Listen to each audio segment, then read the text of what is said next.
going to be More Than You versus AlphaBoys Game 1. And something that's noteworthy about this draft right away, there is no Tinker pick or ban. DXS is kind of accepted to be like the best Tinker in OAA. He's supposed to be unbeatable, as people like to say. I think the reason why we don't see a Tinker here might be that the Centaur and Storm Spirit, right? Not just one, but both, which are really good at closing in on people, which is really good against Tinker. I think that's really good drafting by them. Yeah. So they just saying 3 different people in this tournament with dates as their names. One of kindergarten's players also, or maybe it was more weighted F. I can't remember, but one of them had another date and it said "Thanks, Grandpa." Well then. So as per picks, we have the Undying and Keeper of the Light. Oh no, we had to go up against that. Coddle of the their Coddle is so scary. Yeah. And then we have so the way that they play their Coddle is that they go Ether Lens, Pole Staff. And the thing about Pole Staff is that it doesn't have a distance. It only has cast range. And Ether Lens increases that cast range ridiculously. So you can mana leak and then Pole Staff people from like half the map away, drain all their mana and stun them. Yeah. Then we rip them out of their positioning. Then we have the Ember Spirit and Lifestealer for the Radiant side as well. On the other side, we have Storm Spirit, Centaur Warrunner, as well as Huskar and Magnus. I'm surprised. Okay, there's going to be a Venge ban. I would be very surprised if the Radiant side doesn't ban the Oracle here. I think Oracle would be super terrifying. Yes, I think, and also I know that this More Than You team really, really values the Oracle and respects it a lot. So I think that would be a pretty safe ban here, unless there's something else they're more afraid of, basically, because they definitely know about it. Yeah, it would be interesting to see if they don't ban him. Like, I would be very surprised to see that. Enigma ban instead. They'd rather not deal. They'd rather deal with the Oracle and have the Enigma out of the pool. Okay. I guess, I don't know. Like, we'll see if they even pick the Oracle, right? They might have something else in mind. But Oracle with Huskar is just terrifying. Like, those two heroes, they work so well together. Oracle is just a generally good hero. He doesn't even need a combo piece and still going to be very powerful. And yeah, I don't know. But then at the same time, like maybe they just don't worry about it because their carries, their main DPS heroes right now, which are the Ember Spirit and the Lifestealer, they just don't care about Oracle that much. And there it is. They're going for it anyway. He doesn't care. That last pick. Ooh, you know what? We're gonna wait all the way to the end, and you're just gonna watch your counters very carefully. You can pick more and more of them. That's fine. We don't care. We don't respect you. We're gonna pick the Tinker anyway. Yep. That's what it is. That's the Russians for you. So his Tinker is pretty sick. So his Tinker got onto the scene because at the beginning of this tournament season, everyone thought Tinker was garbage. He was widely considered one of the worst heroes in the game. Like Tinker and Invoker were famously the heroes we were the most wrong about. Everyone thought Tinker was trash, and then they first picked him in a scrim one time. What the fuck? These Russian teams, they don't know the meta yet. They're new. They're still figuring it out.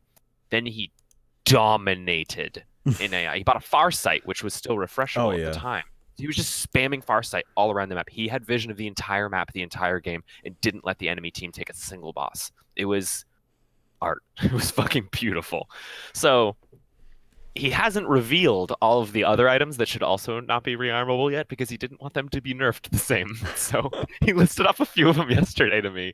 The most notable one to me is Heart Transplant. Yes, I heard about that. He's going to be refreshing Heart Transplant and spamming it on that Ember Spirit and Lifestealer to just make them unkillable. Well, another big one's Regen Crystal, which will make him unkillable. So we're going to see a tanky supporting Tinker. Yes. Well, who's up for that? Yes, it's going to be awesome. At least I'm hoping that's the build he goes for. He's got a few. I hope everybody connected properly. Seems like one hero didn't load in. We might have to rehost this game. When that person reconnects and they unpause, it should instantly swap out his hero. It should. Yeah, we'll see. If you're disconnected when that loading screen comes up, then your hero doesn't get replaced until you reconnect.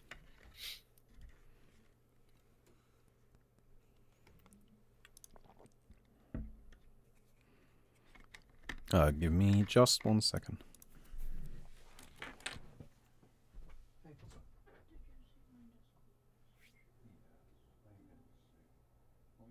Yeah, we're just waiting.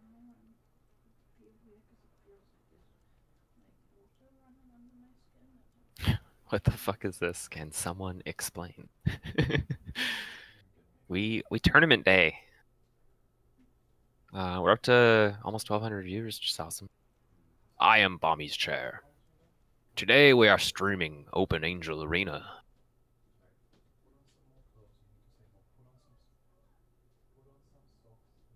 I spend too long suppressed by the Bommy. And it is only now that I get to speak to you all. So, how are you all doing from the heart of a chair?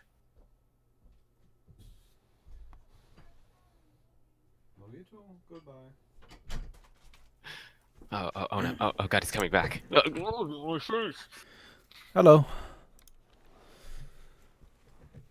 Hey. Yes, the chair was carrying us for a second there.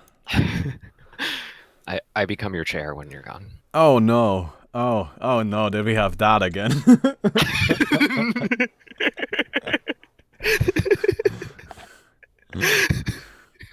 Alright.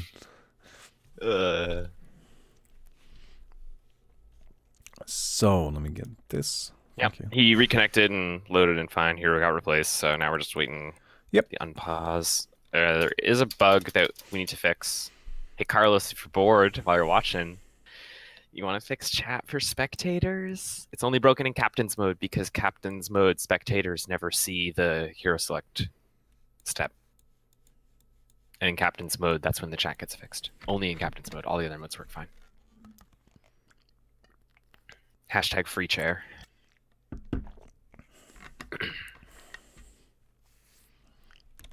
From the oppressive weight of Bommy. Hey. That's rude. Who's gonna get the tomes? It seems the Tinker, obviously. Radiant didn't get. There we go. Yeah, no. Okay. Tinker gets it there, and then on the other side we have Storm Spirit picking up the tome. That makes a lot of sense. It's gonna maximize his farming here. Yeah, I think that's just for farming. It makes sense. All right. Storm Spirit is a little slow early on, and getting him to 6 matters a lot. All right, we're going to be going into the first duel. Both teams are smoked up and ready to go. One team has Undying, of course, one of the strongest level 1 duel fighters. Doesn't get a great decay for the first one, though, so that's kind of unfortunate. We've got the March dealing quite a bit of damage, but nothing too crazy yet. Not positioned great. It's actually only hitting the Magnus. Oh, but the Magnus took a lot of damage at the end. A lot. Yeah. I think if he stood still at the very end of that, he would have taken less, but he ran a little sideways. Huskar coming in from behind, though, starting to do quite a bit of burn. Still, they're down a hero already. It's a 1-for-1 now. But Cottle of the Light gonna be going down. Gonna go down next. Radiant side, they're trying to maybe get this Huskar. Tinker has March ready again in just a little bit. And keep in mind, this Huskar does not actually have his passive yet. So, goes down to the DK. Actually, one attack from the Tinker manages to finish him off. And there's the second March. Does a lot of damage. Gotta be very careful here. But Tinker dropping low. This Dire team looks solidly in control of the duel, though. Oh, don't be too sure of that just yet. Undying is still standing. True, it's Undying. It's Undying. That's what he's good at. He's got his DK, but actually disengaging on that one. I'm not sure how much I like that. He's trying to dodge the stun around the trees. Yeah, I think disengaging made sure that they lost. Like, the best chance he had at winning that was to just keep brawling and hope that his DK stacks are enough to carry him through it. But now the Dire side has managed to heal up. They're gonna get haste and double damage and all of that in just a second, and that will be enough to make sure this Undying doesn't get out of here. Here comes the hasted Centaur.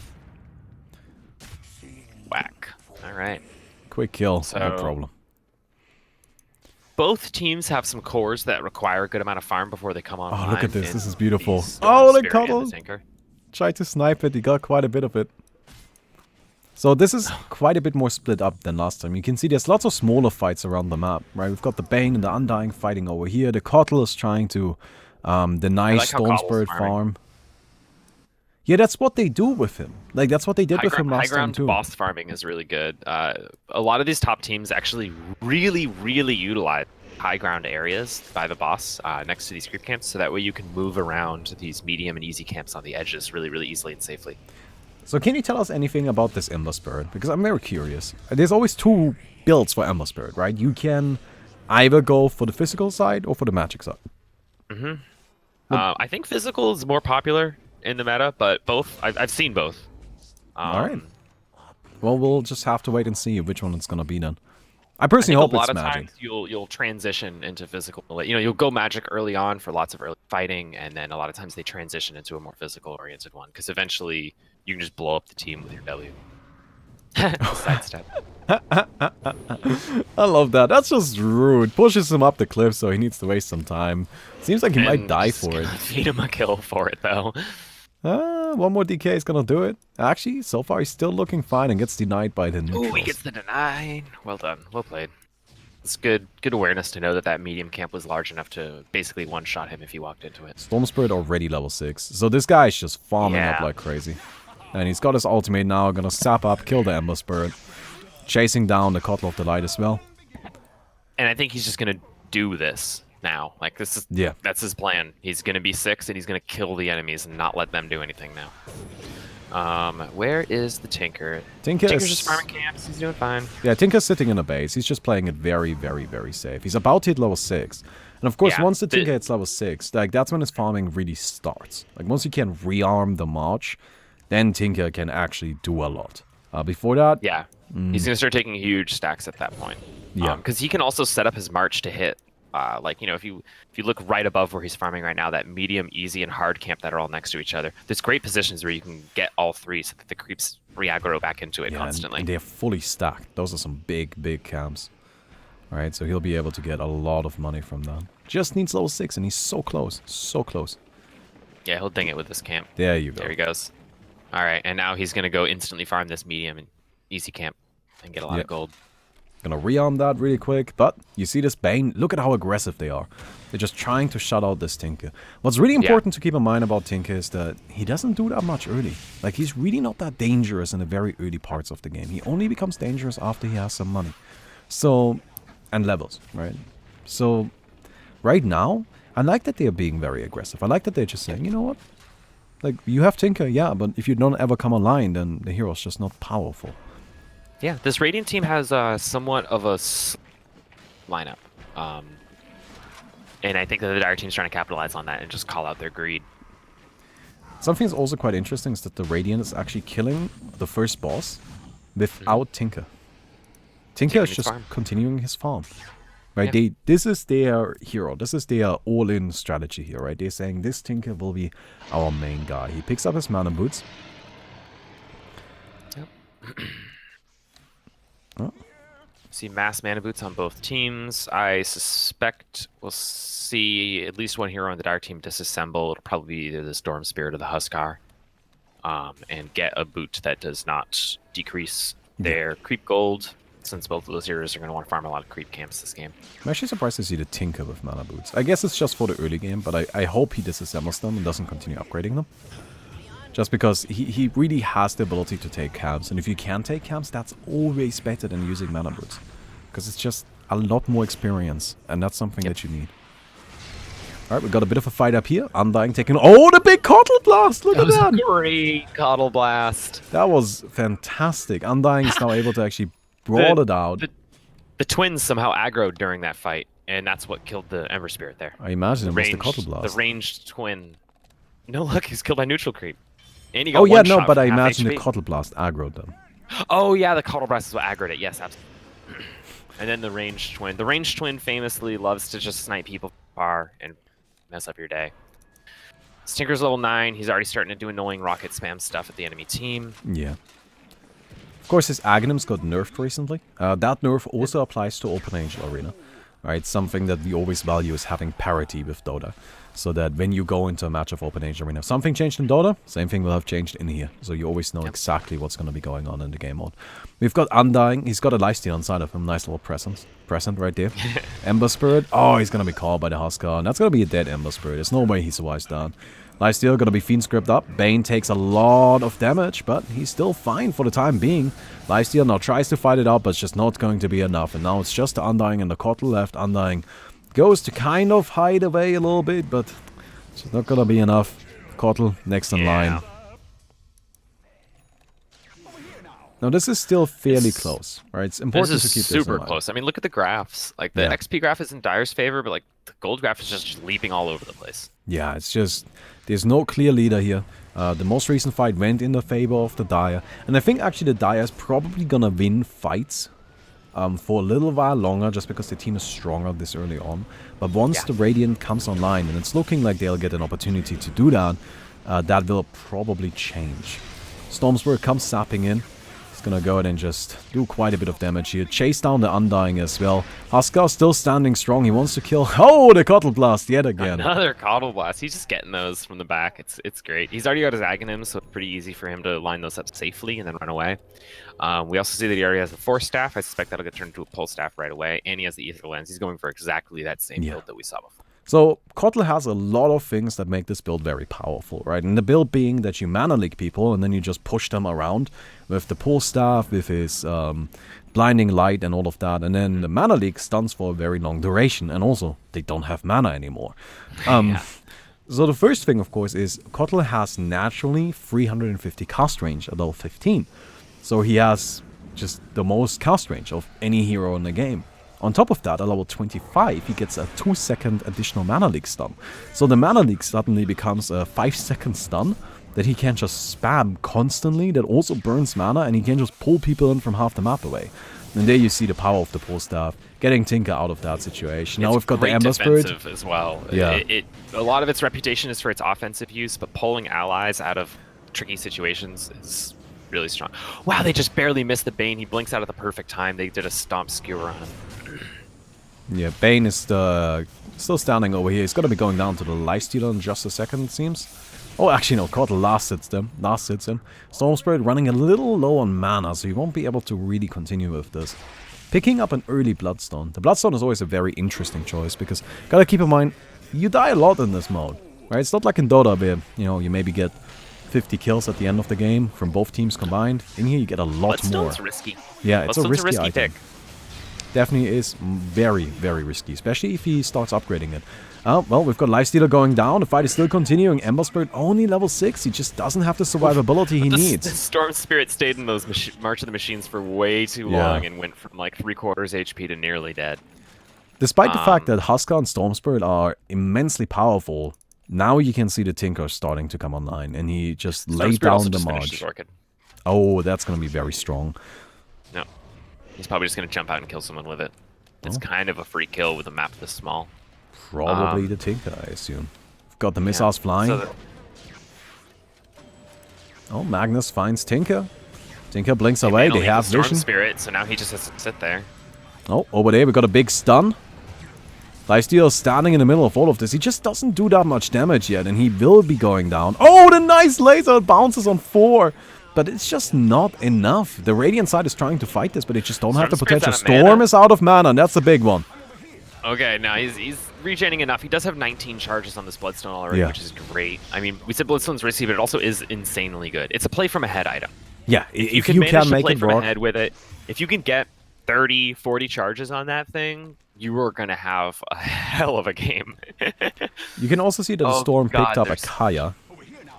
Kaya in OAA is bought on Storm Spirit because it scales up in the mana cost reduction. So it goes up to 30% mana cost reduction, which kind of makes it so that Storm can sip endlessly. Like, he just goes around the map and goes crazy. But always keep in mind that this Cottle of the Light, not only does he have great combo potential just in general, but he drains mana. He applies that mana leak to the Storm, pulls him in. That's devastating for that hero. Yes, Storm will have to buy a Lincoln Sphere pretty quickly. Yeah. In fact, it's his next queued item currently out of the stash. So he's going to finish that Bloodthorn and then buy a Lincoln Sphere, because otherwise he's never going to have mana again. So I think the weak spots on the Radiant side right now are actually this Lifestealer and this Ember Spirit. They just haven't been able to get much started. Ember Spirit is level 10. Yeah, they're not doing much. Lifestealer is now starting to pick it up, level 18 actually. He's found a little bit of time to catch back up into this game, but Ember Spirit needs more.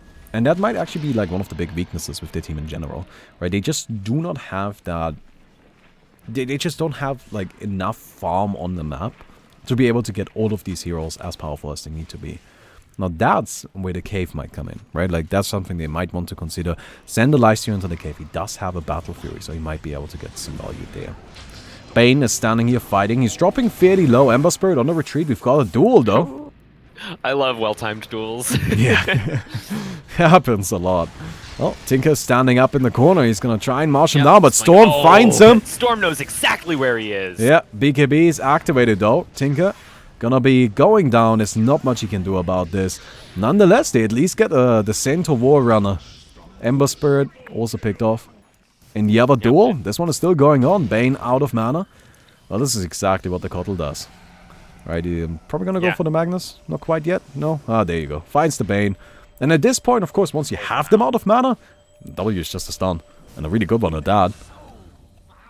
Yeah, and even if they have decent mana regen, the amount they're going to leak from the Pulse Staff combo is just so much more than they're going to regen in that amount of time. So, we have Lifestealer, by the way, picking up a Helm of the Dominator. Now, Helm of the Dominator is one of those items that is a little different in Open Angel Arena than it is in regular Dota. Not because it does anything new, it's just the way it scales. It ends up giving a lot of health regeneration and attack speed to his two teammates, which is similar to regular Dota, of course, but here's something you need to keep in mind. A level 5 item in Open Angel Arena is always as powerful as all other level 5 items.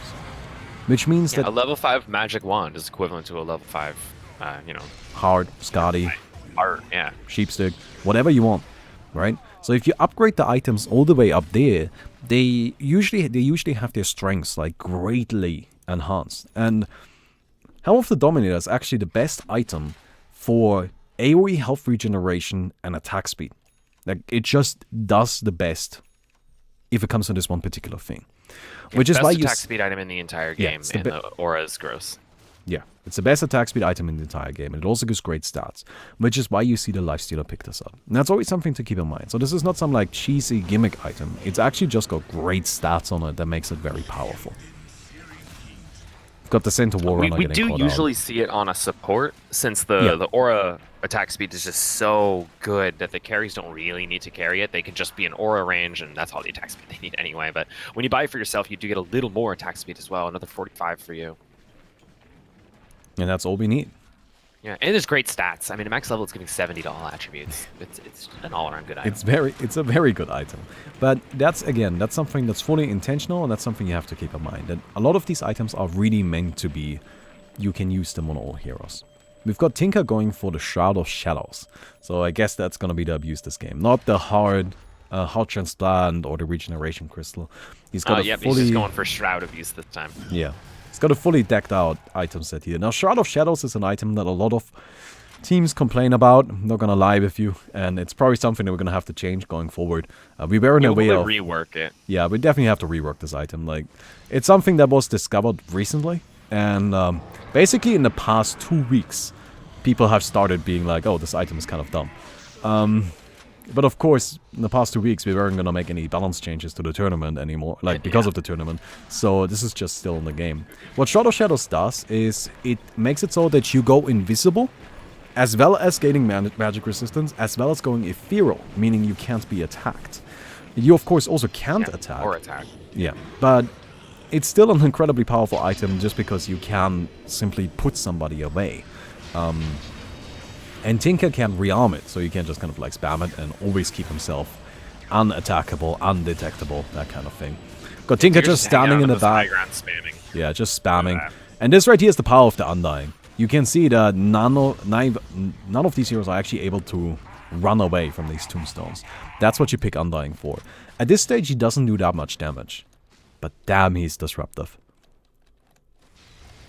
Yeah, and keeping everyone around when you have a Tinker, spamming missiles and lasers from high ground is really, really hard to deal with. Yeah. Another item that we actually haven't seen too much of yet, which kind of surprises me, is Solar Crest.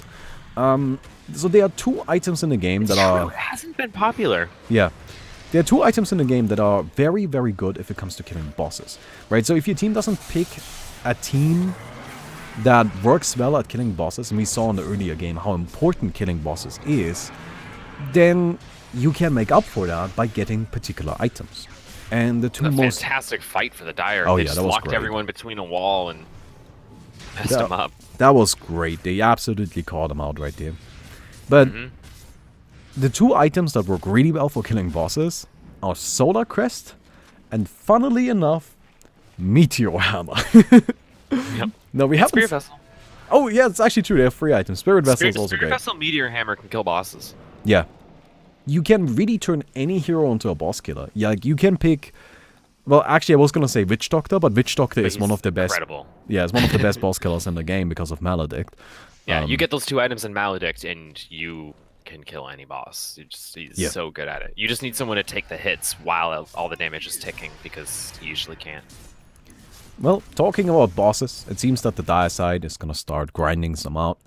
And that's definitely I think a it's good a good idea. call. They're a little ahead in most of the metrics right now, so just bossing a bit will push them even further ahead. Especially since they just killed the Dire team who were trying to stop them from bossing. Interesting, the Dire team's not really, or the Radiant team, I mean, is not really going for any bosses themselves during this time. They're just farming the map. Yeah, I really would like what the guess they Radiant value is the actually golden doing XP. with this Undying here. The Undying was just sent down here to scout out all of the bosses really quick. And then they are sending in heroes to actually start killing this bear. This bear is That's just... the right way to do it. That's Yeah. super OAA. Like, you should scout out all the bosses before you take a single boss. That's the proper way to do these things. The bear, by the way, is a very simple boss. All he does is Fury swipes you. So, gotta be careful that he doesn't attack you too often. Although the Fury swipes does hurt quite a bit. Alright. Yeah, his base damage is ridiculously low, but I think every single Fury swipe stack is another 150 damage. It's quite significant. We've got Ember Spirit being caught out right here. Actually, gonna reflect back that Huskar ultimate, which kind of kills him, funnily enough. That's actually really bad for him to reflect that It was. back. Well, Tinker gonna be caught out right here. He's muted. Oh man, the Yeah, he's Tinker, dead. yeah. Oh, not yet, not yet. He blinks he away. The invisibility. He's still standing. Oh, further blinks. He's running out of mana, though. He's running out of mana. Still invisible, but it's just not going to be enough. Oh. I mean, the fact that he did anything shows the strength of this build, though. The fact that he's still alive is a little dumb. He's just hiding. He's just going to reactivate the Shroud. Oh, but the effects from the Shroud activating were seen by the center, so he stomps. And there he goes. Yeah, there he goes. Yeah, I like that I mean, he didn't get anything done that fight, but it just shows the strength of the build. It shows how slippery he becomes and how well he can save people. Funnily enough, that was actually a bad play for him. He should have just died as quickly as possible, because there's no way he survives for the entire duel duration. And every second he stalls in there, that boss is healing more HP. Because bosses That's true. Maybe regenerate they've already during duels. Maxed out by that time, maybe. I don't know. It wasn't maxed out when they came back, so no. Oh, really? Wow, Yeah. okay. Yeah. That was just a slight misplay. I mean, of course, it's very difficult for him to even be aware of that, right? Like, he's doing something very different from his team. And I assume his team wasn't calling that particular fact out. Maybe they waited towards the end, that's why he gave up. Because he could have kept going for a little while longer if he really wanted to. Oh, the net worth is, like, perfectly lined up now. Dire side solidly ahead on every single one of the heroes. Tinker level 28 though, and that's pretty important. Oh, they get in that Storm Sprint. Look at that cast range on this pull staff. That's exactly what the Kotl Life is about. We've got the Reflect with the Lotus Orb right here. And then we're gonna jump in on the Undying. Undying gonna be jumped by the Huskar as well. Huskar taking quite a bit of damage already, but well, that's what he does, right? Here goes all of Huskar's mana. Yeah. They got an RP. They catch the Undying. They catch the Great Tinker. fight by this Dire team. They're winning these fights. It's going well for them. This is good. Definitely going well for them. AlphaBoys I think just... in this game, the Tinker pick might have been a bit arrogant, because they did pick it into a bunch of Tinker counters. Yeah, I don't think this think Dire team was baiting out the Tinker pick, and then more than you was just like, nah, we're so good that it doesn't matter. I don't think the Tinker pick is working out at all. The hero is not doing much. He's really not doing that much. Yeah, like, that's just sometimes you just gotta accept the fact that, yeah, it's just not gonna work here. The hero's great. But the Storm Spirit and Sentio, you can really see it in these fights too, right? Like, the Tinker is trying to do things, but then he's got a Storm Spirit right on top of his face, and it's just not possible. Yeah, and the second they get vision and figure out where he is, there's a stampede. Funnily enough, this may lead to a game 2, where the Tinker won't be as respected because he did so badly. And that might be exactly the environment he needs to flourish. That's true. That would be pretty funny. If they then... I guess what more than you needs to do is, if they're gonna play the Tinker, Nice, safe charger. Always a really, really, really lucky spawn to have, but Dire's gonna take it. Yeah. Yeah, they found it. They want to kill this really quick. Oh! Immediately gets hit by a charge. Come on. Yeah, Come so on. what you gotta do with these is you gotta bait them into the towers, right? So once the charger runs into the tower, you can kill it. And they have their whole team there, so it's Nice one cycle. It's pretty easy. Chargers are very popular, kind of like something that teams hunt down, because they die very quickly if you know exactly how to deal with them and if you line it up properly. They're very different from other bosses because they are just so mechanics based that you can't really, you know, like you don't have to worry so much about the block of stats as you just have to worry about the fact that you dodge every single one of those charges. Yeah, it's a boss fight where you have to play a little more smart than hard. You know, raw DPS race the charger, he's going to kill you. When he gets to phase 3, he has no cooldown on his charge, and the channel time's only like a quarter second. So if you just try to DPS race him, he's going to perma-stun you into the walls and do 8,000 damage with every charge. If you just dodge the stuns, you can one-cycle him with your whole team, as we saw there. So. Well, it seems like actually the Radiant side is going for a tier 4 here. The Blueberry. Awesome. Attempted. I want to kind of talk a little bit about items because we spend a lot of time talking about the Tinker, but they are actually other heroes as well. It's true. So we have this Ember Spirit who is still continuing down his casting path, and you can see he's playing more of a supporting role, but he will also do a lot of damage. Yeah, I was gonna say he's pretty here. supporty too. We've got the Lifestealer who, yeah, we saw those items with their fan that was fight brewing around this tier 4. Oh yeah, definitely. We've got... Oh, the OP kind of misses? Wait, is there somebody in there? I think that's the Undying. He's stacked. Oh no, he's gone on top of the boss. Alright. He's in the boss's hull. No, he's fine. The boss walks out of there. He wants to slap some other people, and he does so. The Radiant side is still alive, but all dropping very low. This boss is still being attempted, and it's gonna be taken down right here. That means that the circle spawns, and now it's about capping this. Is the Radiant side gonna let them have it? They're not trying to contest this, really. Oh no, I don't like that. Actually, Tinker Tinker now like, picking up a hard. Dropping the Aghanims. So I guess they're at the... Maybe I guess he they're at the considers point. Aghanims like an early game item. He even leveled it up once, though, so he Yeah. wasted a core by doing this. No, I think they're at the point where they're just saying, alright, we gotta cheese them. Alright, we gotta get he's that gonna go for the heart transplant. hard, and yeah. So Heart Transplant is a very interesting item. We've brought it up a few times already, but what it allows you to do is basically think of it as a Solar Crest, but with a heart instead. So you can cast it on allies, and then they have your heart, right? Like, they get the HP, they get the health regeneration, if it would be online. It can be very, very powerful as a supporting item, but it is a bit risky because you lose the benefits from it. Now, honestly, I'm not sure how Tinker interacts with it because I haven't seen it before. We'll see how it goes.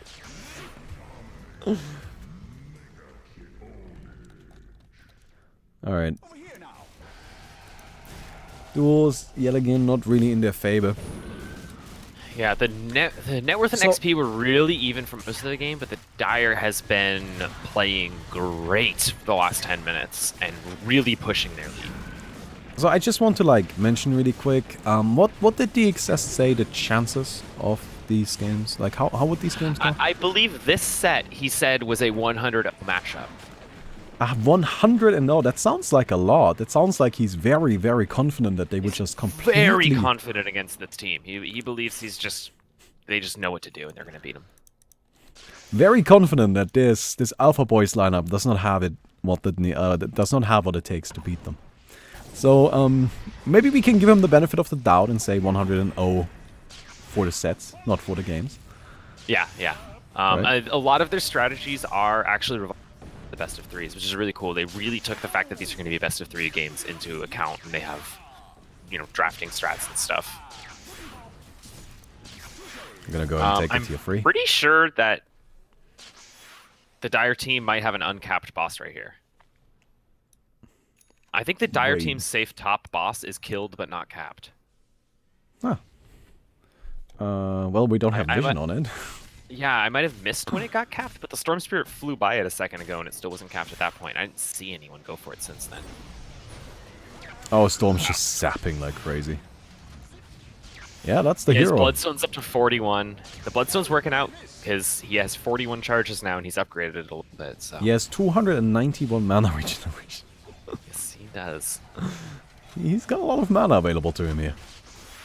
And he goes in again, and he goes out again. One of the smaller benefits of having Kotl, by the way, he actually gets 40% magic resistance. So he's pretty difficult to take down with magic. Ooh, they're getting all kinds of disables on the Storm Spirit, but they don't manage to actually get the full lockdown, so he just zips out.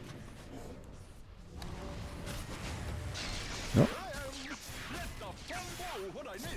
That side, gonna go ahead and take down the Shielder. The Shielder also has some special properties.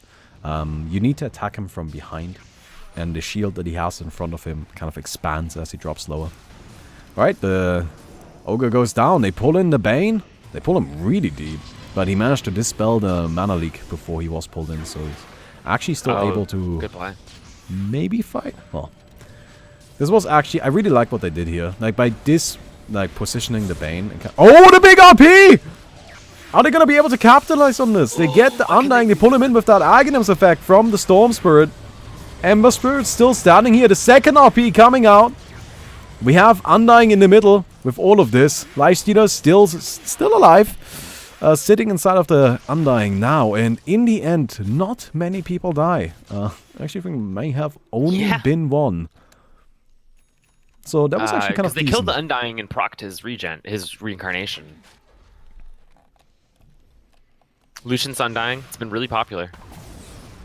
Yeah, it's just for the movement speed, right? Like, you want to run around like crazy. Speedy Undying is really good. Yeah, Lucian's is one of our favorite items in the game, I think.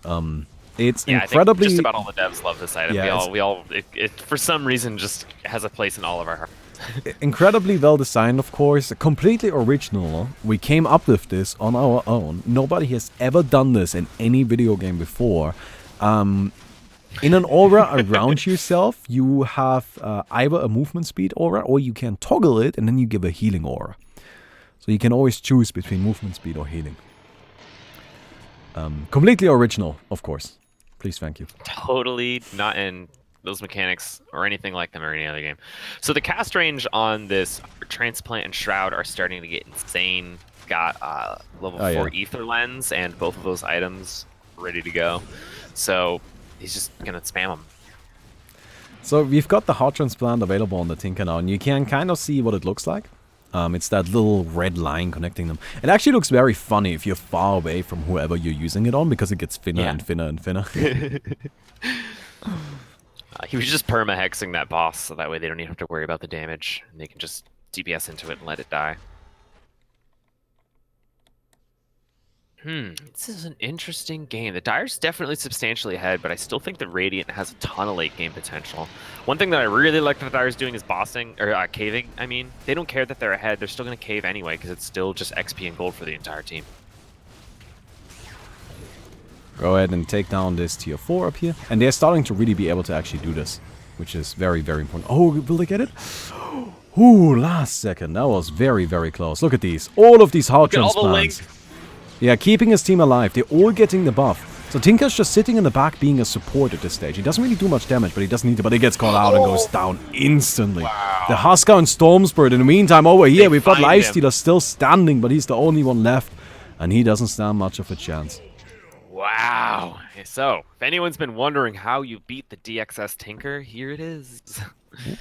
Well, just pick two counters that were known for the entirety and then let him last pick it. Dire top safe boss. It's been killed but not capped for like 4 minutes now. Oh, if Radiant really? realizes this, they could just walk over and cap it. Oh, the Radiant sees it too. I really hope they sneak in. Oh yeah, they have vision of that. Oh my god, they could just talk to it. They have vision on this. Oh no, don't get the Husker to go up there. No. No, oh my god, they still haven't seen it. The Storm Spirit still hasn't been up there. They still don't know. Storm zipped over it earlier. That's how I originally saw it. Yeah, but you don't check the location of your zip. It's now true. He sees it. Now he sees it. Now he sees it, and he's like, "Oh my god, we're idiots." That's what he's saying right now. He had to freeze for a moment because he couldn't believe how dumb we are. Oh, we've got the Tinker in the back, just kind of spamming the heart transplant, keeping the Radiant alive. They gotta take down this Tinker. They gotta kill the support in the back. Tinker gonna be murdered. Lifestealer still standing. The fact that we added particles to the heart transplant is a massive nerf to this build because it just draws a bunch of lines pointing at where the Tinker's hiding. Well, that's why I wanted those kind of particles, yeah. Yeah, it's awesome. Alright. Oh, they pulled them into the Temple Guardians here. Walks is back here just trying to pull him into Temple Guardians. Oh shit, they're getting beat up by the Temple Guardians. Oh wow, Pants actually managed to get the last hit there. The Huskar got one attack out between the stuns. Radiant finally caps that, or Dire, I mean, finally caps that point. I'm so disappointed that the Radiant didn't try to sneak that. Like, if I was on their team, I would have just immediately said, Tinker, blink up there, get that cap. Like. Oh yeah, we would have just run for it and then just hoped to get it before they realized it. Because if it's uncapped, then they know it's uncapped. Or they're doing swag strats, because that is a swag strat. We've done that in pubs before.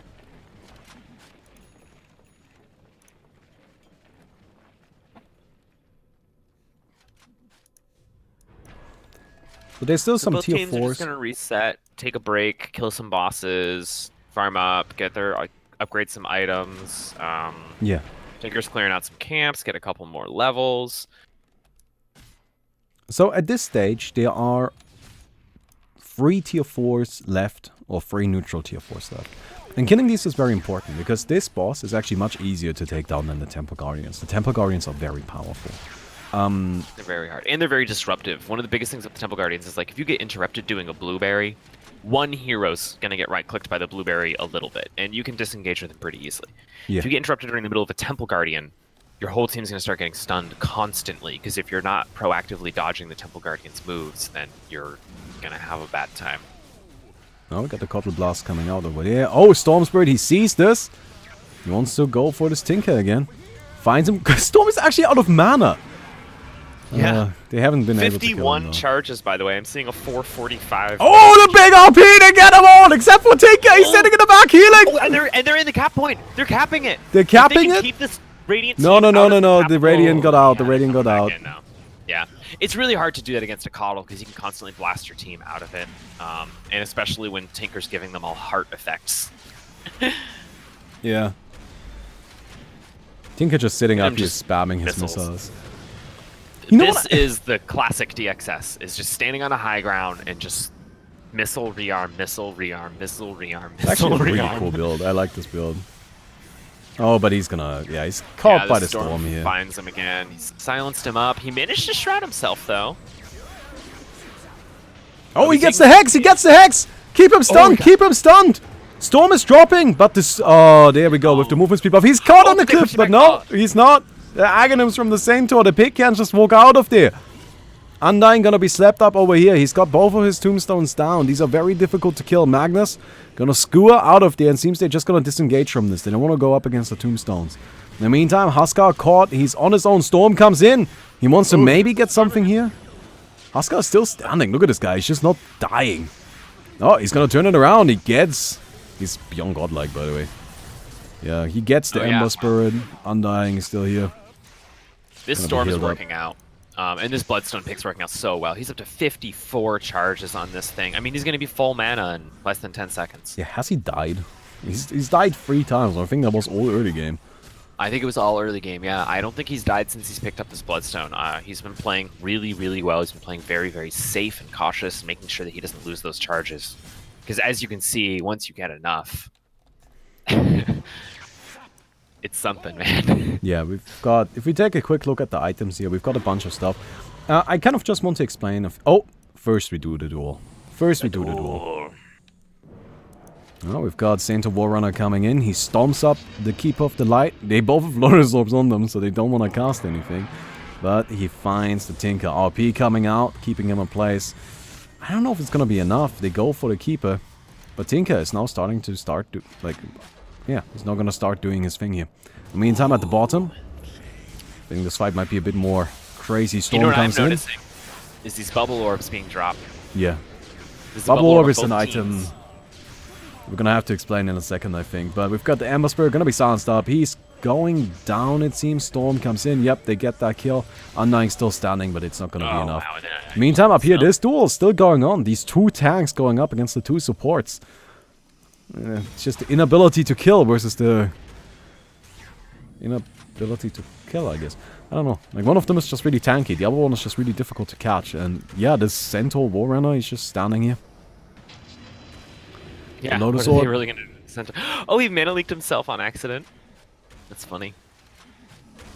Just spamming the missiles. If you pull staff someone who has Lotus Orb active, then you will swap places with them. Oh, that's fun. It becomes a Isn't that funny? It becomes a Venge swap. Yeah. Alright, just to kind of like explain some items, since this is probably gonna take a little while. If the Tinker found the Magnus, he might be able to kill him. I don't think he can do it in 6 seconds though. If he did this earlier, he could have killed him because he's definitely got the damage. Okay, so we have the Ethelans. I think everybody's familiar with Ethelans, but why do you see Ethelans in a game mode like this? You know, like how does it upgrade? It just gives you a lot of mana, which is why this Tinker has 9,000 mana, but it also gives you 700 cast range, which is massive. Right? Generally with items like that, we try to make it so that we enhance their strengths and just make them go really silly in their niche. That's why Ethelans, even though it doesn't provide any sort of like HP or survivability, it just gives you a lot of cast range and people actually get quite a bit of use out of it. Then we have the Refresher Core. This is a combination of Octarine Core and Refresher Orb. It's very simple. We've got Regeneration Crystal. It's one of the 2 Octarine Core upgrade paths. The other one combines with Satanic. We saw that last game. Then we have the Regeneration Crystal, just to bring that up really quick, but it's got heart level stats and it just gives you a lot of health regeneration for a brief moment in time. Oh god, be careful, man. Taken on right there. This boss is actually still standing. Warlocks is taking so much damage from the Temple Guardian. He actually needed to be heart transplant to live there. Yeah. They get the boss. I don't know if they're gonna challenge this. Oh, Bane actually with the Fiend's Grip. Magnus gets pulled in though. Currently hexed up and seems they're gonna get it. Yep, nice. Well done. Magnus kept in place. Gonna be stunned up. And Cottle Blast comes out, takes him down. Sleeping right in the middle. Yeah, it's Bane for you. Bit of a surprise pick for me, to be honest, but very powerful. The Bane? Yeah. Yeah, Bane's definitely good. Ooh, and then the Storm Spirit appears. Yeah, the Aghanim's effect is just overwhelming. Gets his black hole, he messes everyone up. A really funny build with Storm Spirit, we didn't see him go with this game, but you get the Ether Lens on Storm Spirit, and that 700 cast range with your Electric Vortex gives you massive 5-man black hole potential. It's really funny. Gonna go ahead and take down the Cottle right here. Yeah, and they finished off that fight up on the protected high grounds, where that protection aura we were talking about earlier is. Yeah. You know, that's a dominating position to be in, to have 4-man on their high ground, killing them off and then disengaging. So, another item that we are seeing in this game is the Bubble Orb. Now, this is something that doesn't exist in Dota. It basically is like a static Lotus Orb that you can put down on the ground that your teammates can use. So when activated, it creates that little bubble, right? I'm sure you've seen it. It's blue. It just kind of spins a little bit. And as long as the teammate is inside of that bubble, they will not be affected by spells from outside of it. And what teams do with it is they either like have heroes like a Bane who wants to channel, right? So he puts down the Bubble Orb and then does his Fiend Script from half the map away because he also has an Ethelans. And yeah, he's going to be able to do that, almost surely not going to be interrupted during it. Or they use it to protect teammates, which is something that I find very interesting, right? They use the Bubble Orb to put it on a teammate. Something we saw yesterday is that I think it was actually a Keeper of the Light that had a Bubble Orb, and he placed it on a Sniper who was sitting in the back and just attacking. And because Sniper just wants to sit there and just keep hitting things, you put the Bubble Orb on him, he's protected, you can keep him safe, and then Sniper just pounds into the enemy team. Yeah, and especially against heroes that you want to do things like pull staff them out or throw a long-range stun, hex them, all that stuff, you have to be in the bubble with them to get those effects off.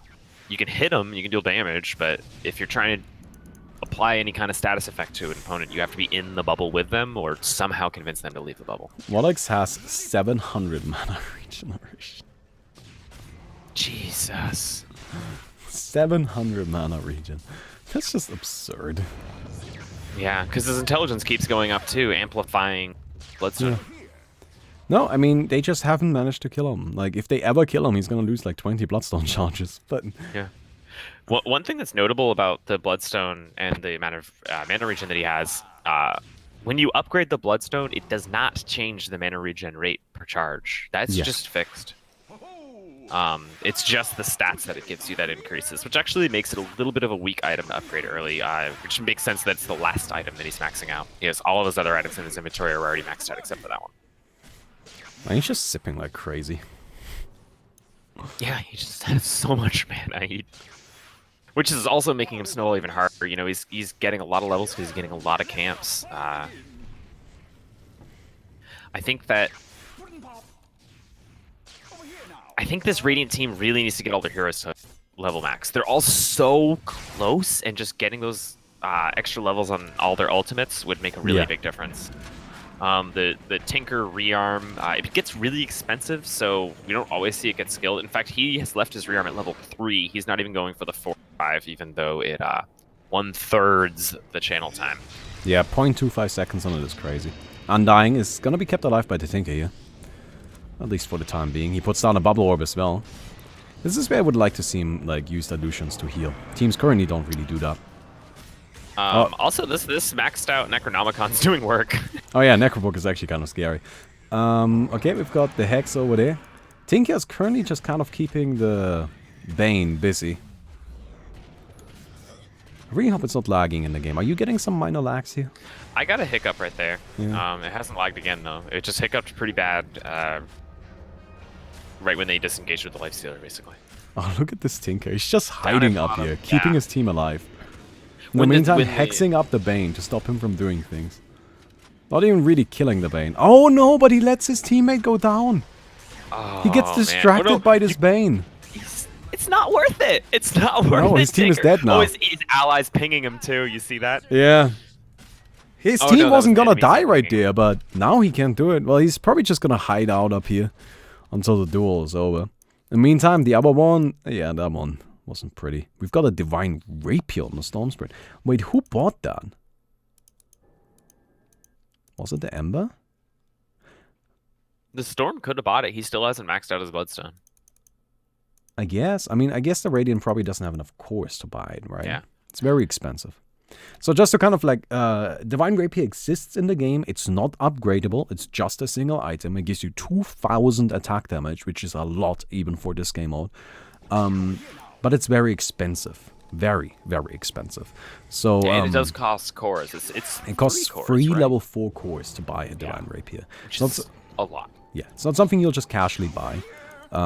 It is really a commitment, and it's really like the same way you would want to use a Divine Rapier in a regular game of Dota, where it's only you bought to like end. Oh my god, he gets 3 of them! Oh, The RP on top of it! And DXS was just not ready to She's keep not all of his ready allies for it alive at here. all. And they found him. They The found second DXS RP, they corner. silence up the Tinker. Lifesteal is still standing, but 3 of them are down. Lifesteal is not going to be able to keep this going on his own, and it's just a Tinker. He gives up. He knows it's over. His Storm Spirit. Wow, the Storm Spirit was so good. And with that, AlphaBoys takes it. 1-0. More than you. AlphaBoys, so more than you need to win 2 games in a row now to stay in this tournament. I think just about everyone favors them going into the final game. So let's see if they can manage to pull it off. Yeah. Alright, it's going to be exciting.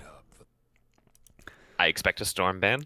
I'm probably going to see a Storm ban. Alright, I'll be right back. Just going to go pee really quick. Okay, sounds good.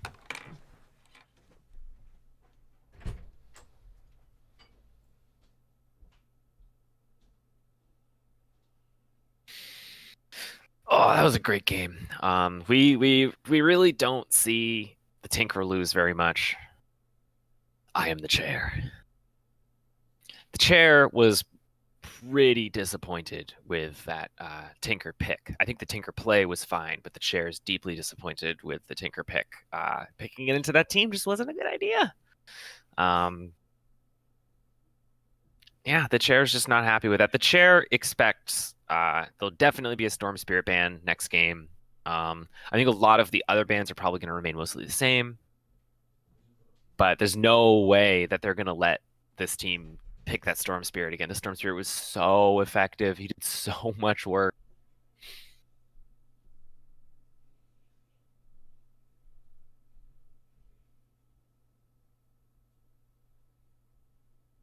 Yeah. I'm not the best well lit, like the couch behind me, who's total homie. I'm super good friends with this couch. Let me say, like, BFFs forever, man. Couch is awesome. But I blend in a lot with him with the in the webcam, which is unfortunate. But I guess it would help if I was more animated. But as a stationary household object, it's very difficult to come across well on webcam.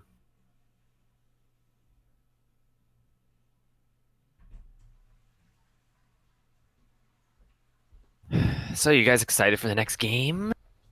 The chair is very excited. Oh God, he's coming back.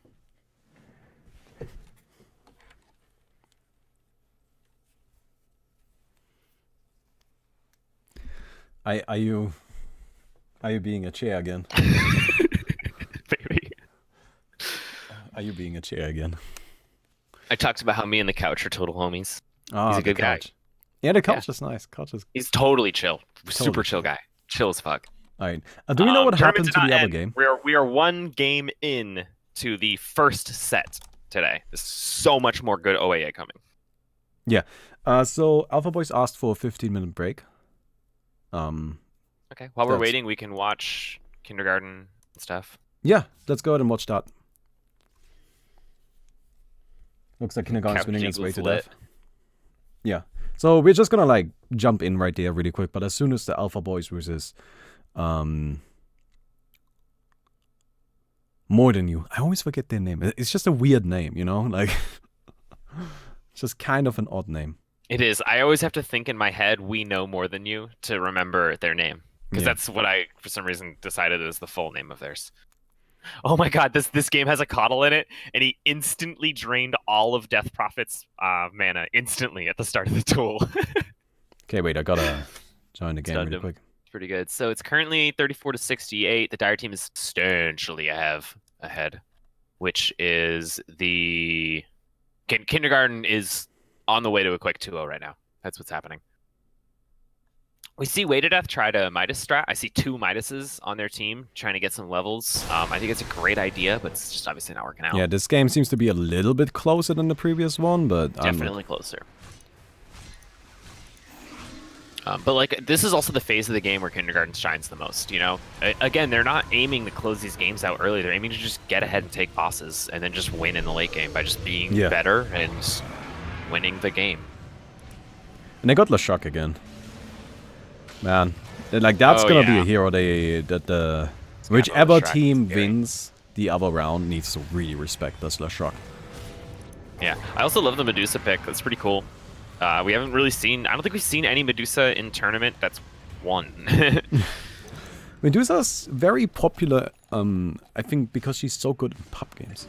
Right, like people so good in pubs, yeah. People see Medusa played in pub games, and she obliterates pub games. And if you get that IO Medusa combo going, like in pub games, it's just a free win. Like seriously, you want free MMR? Like go free. If you want free MMR, go Medusa IO in pub games. It's so free. But in these competitive games, they're just quicker. Like there's just more aggression. The game is moving faster. Yeah, Medusa's usually considered too slow. For these high-level play, but, Kindergarten's the top of the meta, really. Maybe not the meta, but at least the gameplay. I'd say probably More Than You is on top of the meta the most. And then Kindergarten just is fucking good at Dota. They're so good.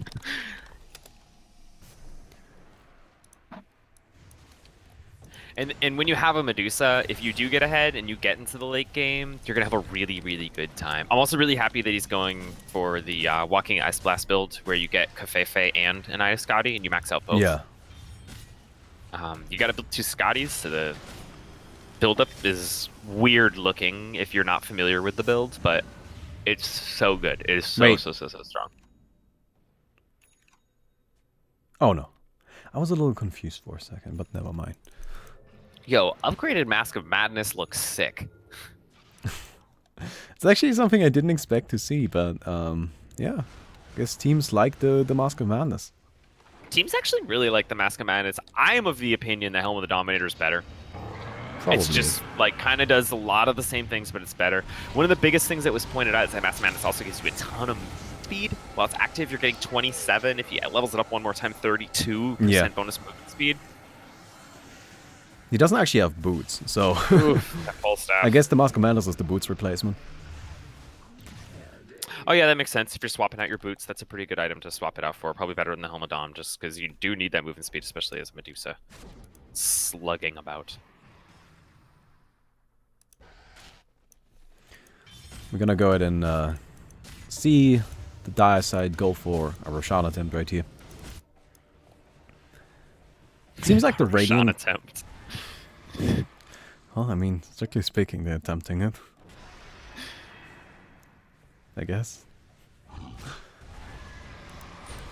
Yeah, Radiant, it's just kind of trying to like keep up a bit, but this seems pretty much exactly like the last game. You know, like kind of about the same pace with the same amount of kills. Ahead. They don't play cheeky, so it's really hard to get back ahead of them because it's not like they're going to do any risk-reward plays. They're just... Yeah, one of the things about the dire side is that they do actually like play Dota seriously as well. So they're just like familiar with the idea of, hey, if you're winning, just keep winning. Like, don't do anything dumb. Just play the safe plays and just end it. Grind it out slowly. It's fine. That's exactly what they're doing in these games as well. They're taking all of these bosses. The Viper doing some extremely high-level competitive play strats by drawing a penis using sentry wards. You know what? Why not? You already made it into the money. I mean, you might as well, right? Yeah. Oh, yeah, that's also, I think, worth mentioning. Because I don't mention it yet today. Every team you're seeing today is in the money. Yes, every team is in the money. Even the guys that drew a penis using sentry wards. Yes. Yeah. Yep. So if even the guys getting cleanly 2-0'd, they're in the money. They're gonna make money. Just if they won this, they would have made more money. Yeah, they're gonna get 250 each if they win this. No, if they lose this. Sorry. I gotta change my overlay really quick. Yeah, and Kindergarten is setting themselves up for that second place prize pool at the very worst, which is really good.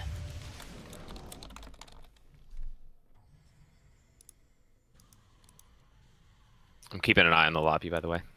Yep. I mean, they said they want a 15-minute break, so that's gonna be a little bit. Yep. Medusa just standing on the high ground and right-clicking. Yep. She doesn't need to do anything else. That's Medusa. Doesn't need to cast ultimate. Doesn't need to cast the snake. Yeah, doesn't need to do anything. She does finally cast her ultimate, but like, she's just rolling it out with this Death Prophet. By the way, Death Prophet gets an absurd amount of ghosts. It's kind of funny. It is.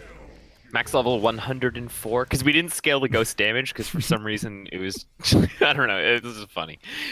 It's just funnier if she has a lot of ghosts, okay? And it doesn't lag that much. It lags bad computers, but it doesn't lag like the server or anything like that, really that much.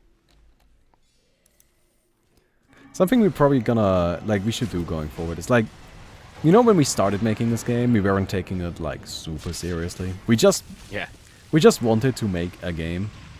You know, guys, do you know what the original motivation for making this game was? It's because we didn't like Angel Arena Reborn that much, and we just like, we want to play an Angel Arena that we actually like. You know, we like the idea of Angel Arena, we just don't like this one, so we'll just make our own. Love the game, the balance just drove us insane. And we were always like, why does this thing work this way? This is stupid. Yeah, there were just so many like things that didn't make any sense to me, and so many things that were like easy to improve. You know, like they were just not hard to fix. So we're like, alright, fuck it, we'll make our own. So we did. And in the beginning stages... The initial working version was called I Can't Believe It's Not Angel Arena. Which was great. But because but in the beginning stages, it wasn't really that serious. It was mostly just a matter of, okay, well, I mean, like, we're kind of partially just memeing it up at every possible opportunity.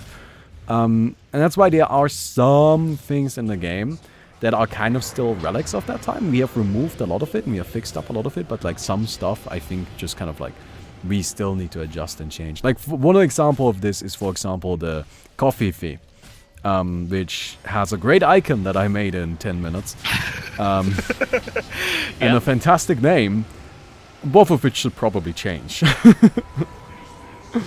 But yeah. Yeah, this game is done. I don't know if I've ever read the line on Covfefe. Wait, Through the constant negative press, this archaic gauntlet of the depth dreamer could sunder a whole nation's healthcare.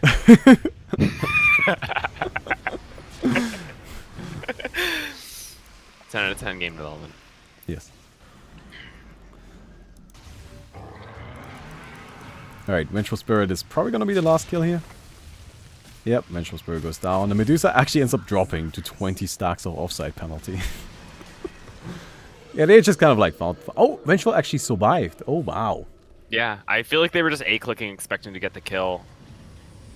I mean, they will eventually. I think they might get Papiska here. Oh, no, man, he's an Abaddon.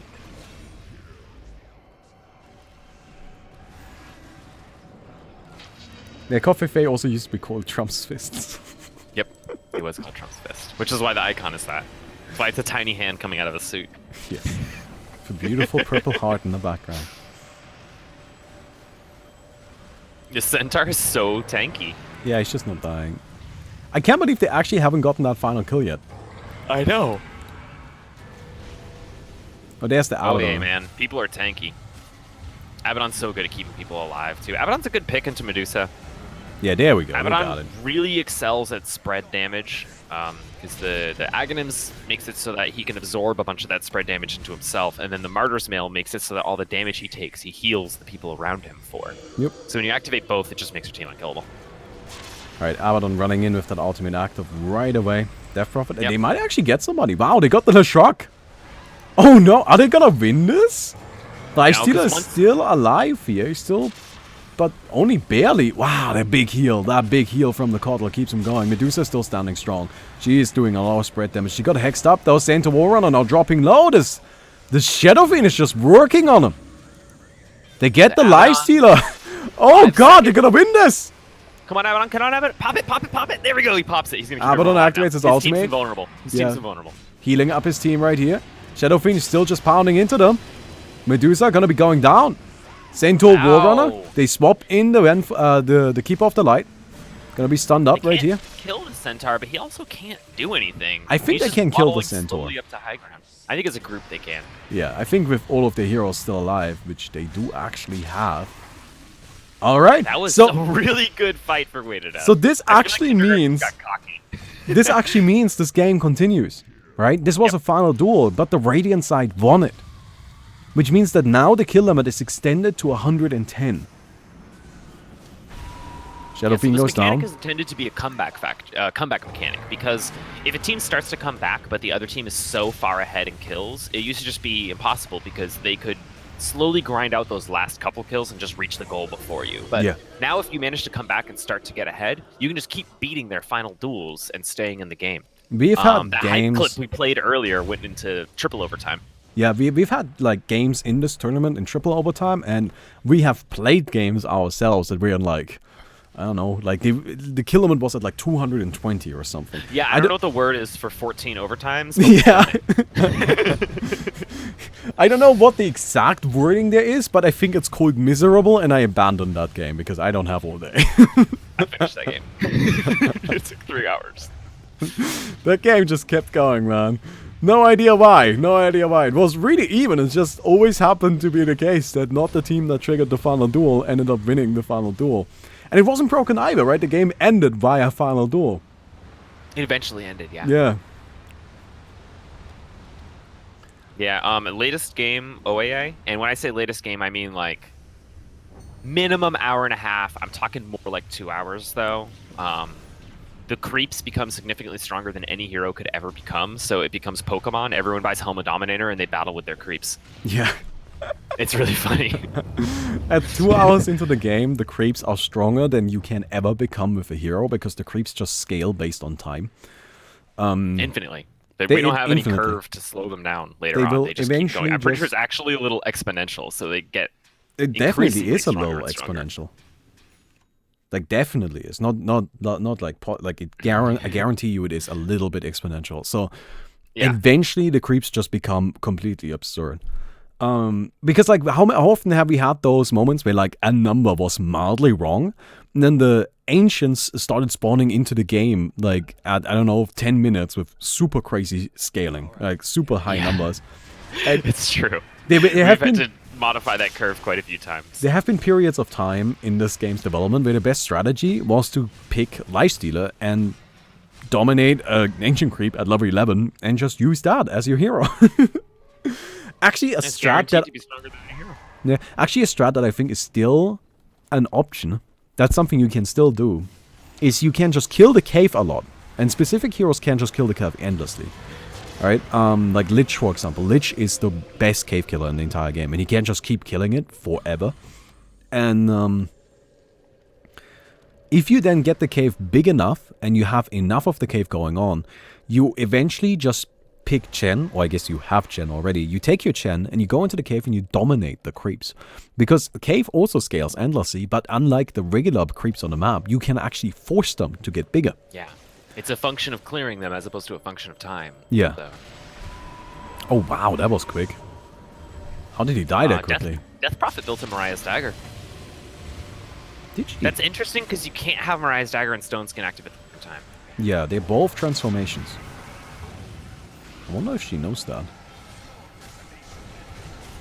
Okay, so there are certain items in this game called transformation items. And that's something we're going to pursue a lot more going forward, because I think it's a really, really cool aspect.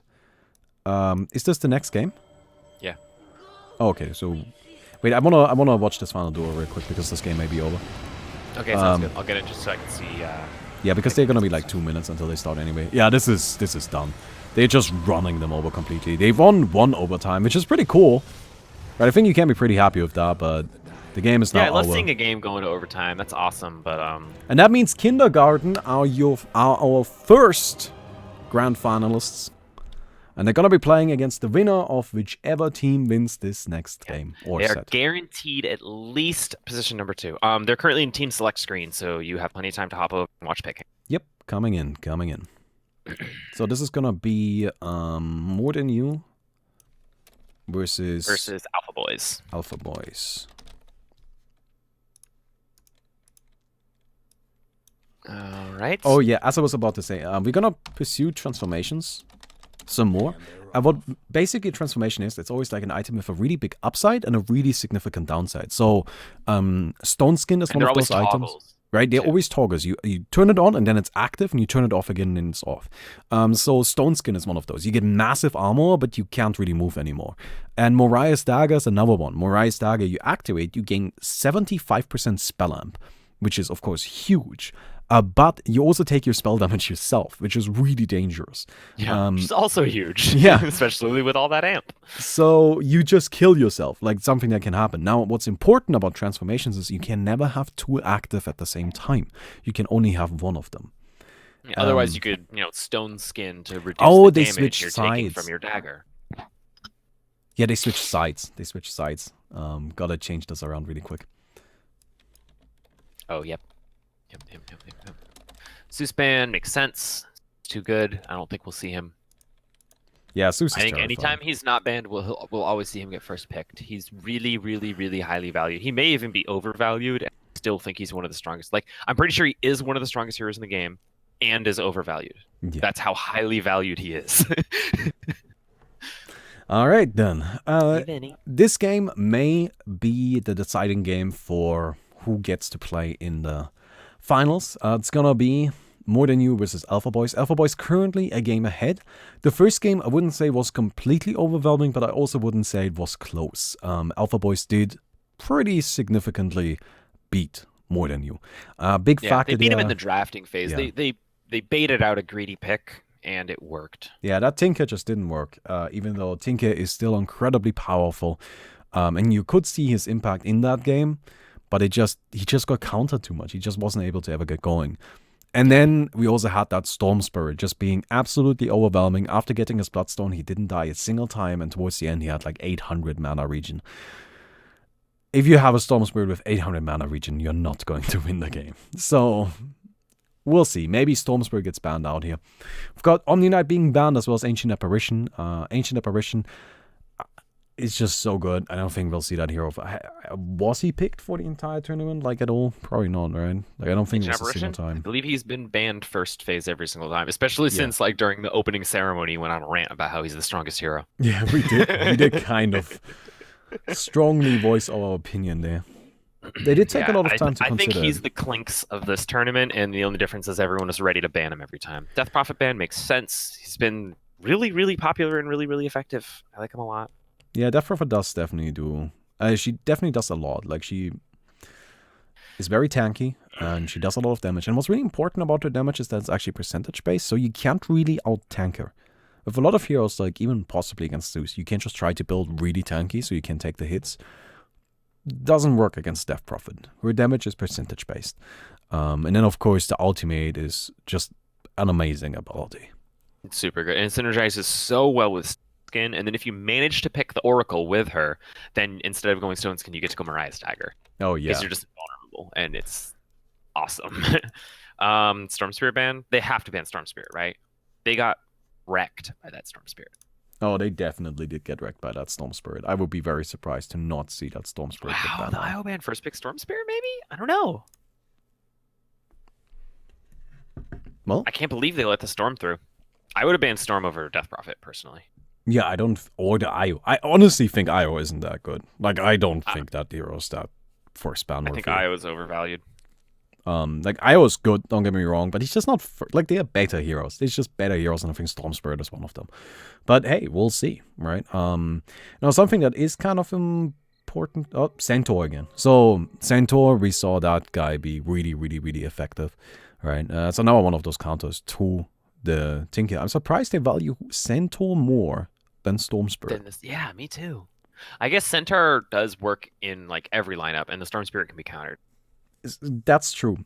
Storm Spirit can definitely be countered. What are you gonna do? What are you gonna do to counter a Centaur? Like, I can think of some things. I mean, like, you could go for like a Faceless Void or something. You just kind of want a big team fight to disable them while they are doing their, you know, like Centaur ultimate stuff. But we'll see, right? Like, it's definitely interesting. Now, there are still a lot of very powerful heroes in the pool. It's always important to keep in mind. It's not just the Storm Spirit, but there's also Tidehunter, which is very popular. We saw Keeper of the Light be picked up in a lot of games. And then, of course... I'd love to see like a Coddle or a Storm Spirit pick coming out of the new team right now. I think Storm Spirit would be really good, because I think if they don't pick it, that's going to be pick number 10. And I don't know what they're... They have to have some kind of game plan to deal with this, or otherwise they're just going to get Storm Spirited again and get cleanly 2-0'd. And no one wants that. Admittedly, I feel like the last game could have gone different if instead of, like, the Tinker, they had somebody that deals better with the Storm. You know, like, let's say they had gone for Silencer or something like that. Because DXS has got a bunch of really good heroes. Tinker was not just greedy. his only thing. That was just overconfidence. But we gotta say, we gotta say that we know they were overconfident. What was it again? 100-0? First pick Shadowfang? Yeah, he said 100% chance. 100% chance that they win. 100% chance. I wonder if they'll reveal one of their pocket strats early on, or if they're going to try to win this legit and save it for Kindergarten. Because it's not like Tinker's revealing a pocket strat. Everyone knows they have a Tinker. I honestly think they should use their pocket strats now. I don't think you can beat Kindergarten by cheesing them. If you're playing against Kindergarten, you just gotta be better. Well, then you can't beat them. No one's better at Dota than Kindergarten. You have to win by cheesing them. That's what I think.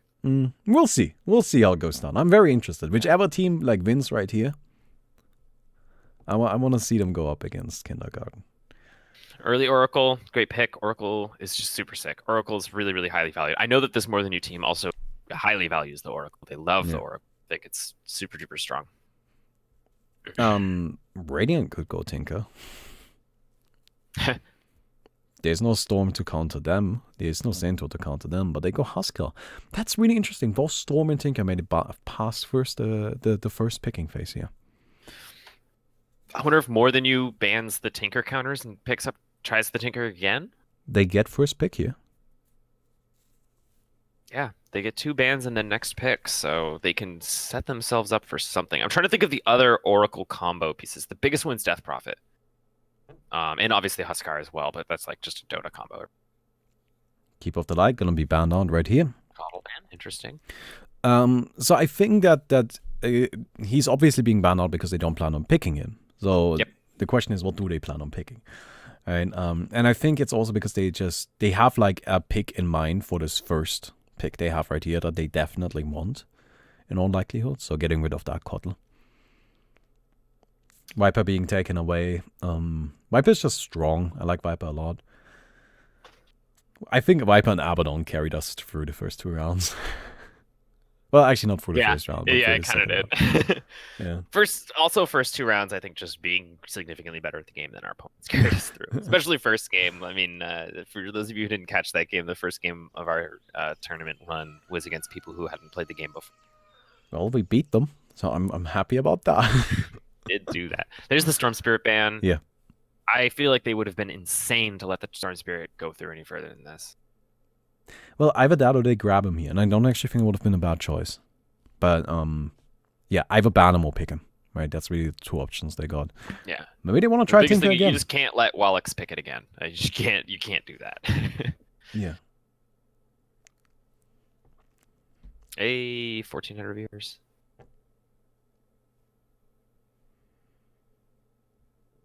So, gonna see what this last ban is. Really quick.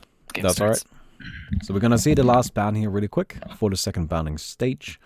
Lots of heroes to be considered here, of course. Right. The difficulty right now is really there are a lot of viable strats in this game. Right. There's so much you can do. So many heroes that are powerful. So many team compositions that work really well. And right now, I don't think either team has really given too much away. So, Mental Spirit gonna be banned out, right? Like, yeah, strong dispositioning hero, somebody that can really protect her team as well. And now I expect to see a quick pick. There it is. It's gonna be the Leshrac. So, the Leshrac coming out for more than you right here. The Leshrac, of course, is a hero that wants to stay alive.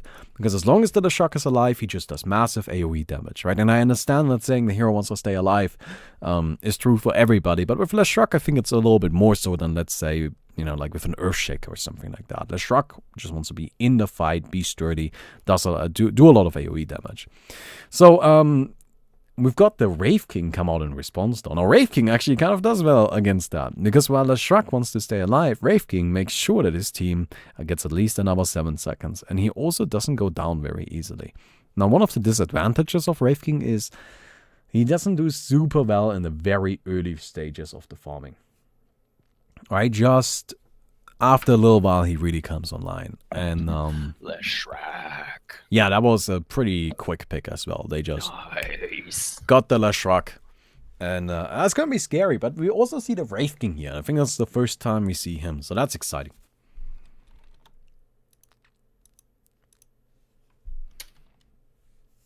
Wraith King is just a powerful hero. Cool. Message deleted. It's my new favorite copy pasta. Oh, that's a copy pasta. I was wondering. I'm like, who's deleting all of these messages? Wow, the moderators are going nuts. Yeah, that's impressive. I mean, all of my 2 moderators, one of which is, by the way, also spamming message deleted. I put some in there too if you're not already talking about me. Oh, no, I wasn't talking about you. Okay, so I've got 3 moderators in chat, 2 of which are spamming copy pastas. So, we really got this under control here. Alright, only 9 seconds left here. Gonna be interesting to see what they go for. It's hard to counter Wraith King, right? Underlord. I like Underlord. I think Underlord is powerful. Cool. I think we're the only team that's picked Underlord so far this tournament. Did we pick Underlord? Yes, we did. I thought we did. Yeah. Yeah, I think first game, right? Yeah, I think first game we did like standard Underlord Darkseer shenanigans and just ran over them. I like Underlord. Underlord is strong in many ways that people don't actually expect. He's very good at killing bosses, funnily enough, because his Q does percentage-based burn magic damage. Bosses, in case you aren't aware of this, bosses take increased magic damage. That's why they are... Negative magic resistance. Yeah. That's why people aren't too afraid to pick teams that have a lot of magic damage on them. Because bosses do have physical resistance, but they do not have magical resistance. And so you can kind of just burst them down that way. The last 2 bans, and then the last 2 picks. Pugna coming out. I like the Pugna here. It's great. Works super well against the Leshrac. You know, Leshrac is constantly burning through his mana. And now he's also going to be burning through his life. It's a super good call to ban out the Viper. before picking a Pugna as well. Yeah, also, Viper's so good against him. More Than You is completely out of time here, so they better have a pick ready, right? Gotta make sure that they have a good plan. Is Chris really a chair? I don't know. Is Chris really a chair? He might not actually be a chair.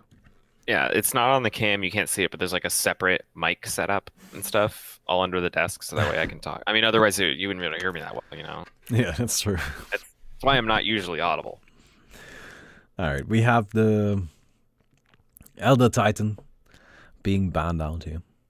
And then last two picks. I don't know what their last two picks for either team really should be. I think the Radiant should go Tidehunter. Tidehunter would be sick. They kind of need like a big AoE disabler right now. Or actually, maybe Pangalia. I really liked what Kindergarten did with Pangalia. That worked out super well. Yeah. Magnus is still in the pool. Generally speaking, I just want them to have some like big AoE disruption, disable kind of thing. You know, that's always really helpful to have.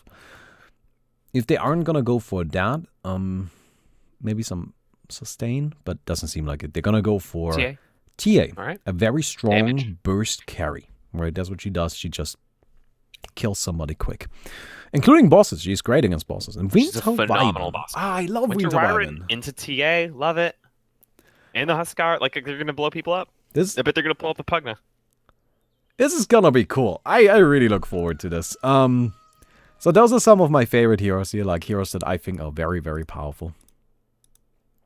Winter Wyvern. She can do a lot. She also has a lot of good, solid builds that she can go for. I think all of them involve an Aghanims, just so you can sit in the back and keep shooting Arctic Burn. Pretty much always get Aghanims. Late game, you get enough mana regen that you can leave it up enough that it's worth it to be able to constantly reapply the slow and the. It's also common, even though she's a support, to go Scotty for that exact same reason. Yeah. You're doing it for the effect, not for the right-click ability. Winter Wyvern does a lot of right-clicking, and she does it really, really well. Despite not doing any sort of like actual physical damage, which is quite interesting. She also has a lot of like flex item spots and a lot of like interesting builds she could go for.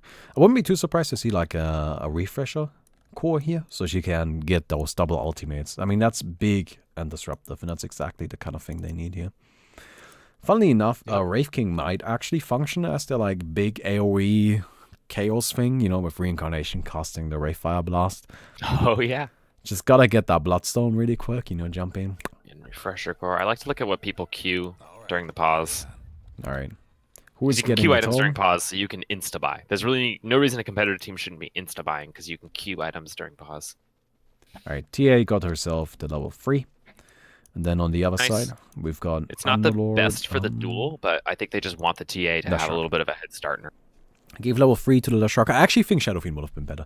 But Leshrac fights a little bit better early on. So we'll see how this goes down. We've got the first duel. First duel is always a very careful approach. You make one misstep, you're dead. You don't have a lot of HP, and the spells hurt pretty badly, and attacks too. Alright, we've got the Firestorm coming down here. Oscar taking quite a bit of burn damage already. Winter Wyvern applying her slow to a lot of heroes. Great lockdown on the two Radiant heroes near the bottom. Already dropping very low. A lot of damage to that Pugna. Pugna's going to use Salve. It's interesting. Like, I think that's something that's developed recently where people really value this first duel, and they want to make sure that they win it. Alright, yeah, the value of the first duel has gone up substantially. Centaur does go down, they get both of them. Nice stun from the Leshrac as well. Wraith King now taking a lot of damage. Shadow Fiend coming in from the sidelines, but in the meantime, they're actually getting split up by this Templar Assassin and this Pugna. They're both starting to apply a lot of pressure on Oracle. Dropping low. Wraith King is still alive, so is the TA. She's waiting for a Q to be ready again. Ooh, can she get it? She got it off. Can she kill? Nope. It's not gonna be enough, and now it's They're just trying to kill this Oracle before the duel ends. That's all they care about. Just trying to get one kill. Oh, with the lightning bolt slow. I don't know if he's one more hit. Corner, is it enough? Oh nope. The Tango actually keeping him going. The Tango's ticking. He needs to get at least 2 more attacks even now. And that's a triple kill for DXS. That Leshrac is looking strong and scary. He got himself the boots of speed. Awesome that they got it all on him. And, well, gonna stop working towards the mana boots right away. You can see right here that the Radiant side is coming in to try and interrupt this camp from being farmed, right? Making sure that the Lashrak doesn't just get it for free. That's one of the strengths of Pugna, of course. He does a lot of damage at level 1 with his Q, so he can't just come in and finish off these camps. Yeah, he's super good at stealing camps. Winter Wyvern coming in as well. Might fall here, depending on if the Wyvern can get him. Yeah. Centaur doesn't care about this. He's just gonna go ahead and take some creeps himself and then get out of there. Meantime, Shadow Fiend in the back, starting to grind up these camps as well. Yeah, Shadow Fiend can farm insanely fast early on, which is why I don't really mind not giving him the tome for the duel. Like, he would have fought a little better, sure, but like he's already only 1 level behind the Leshrac.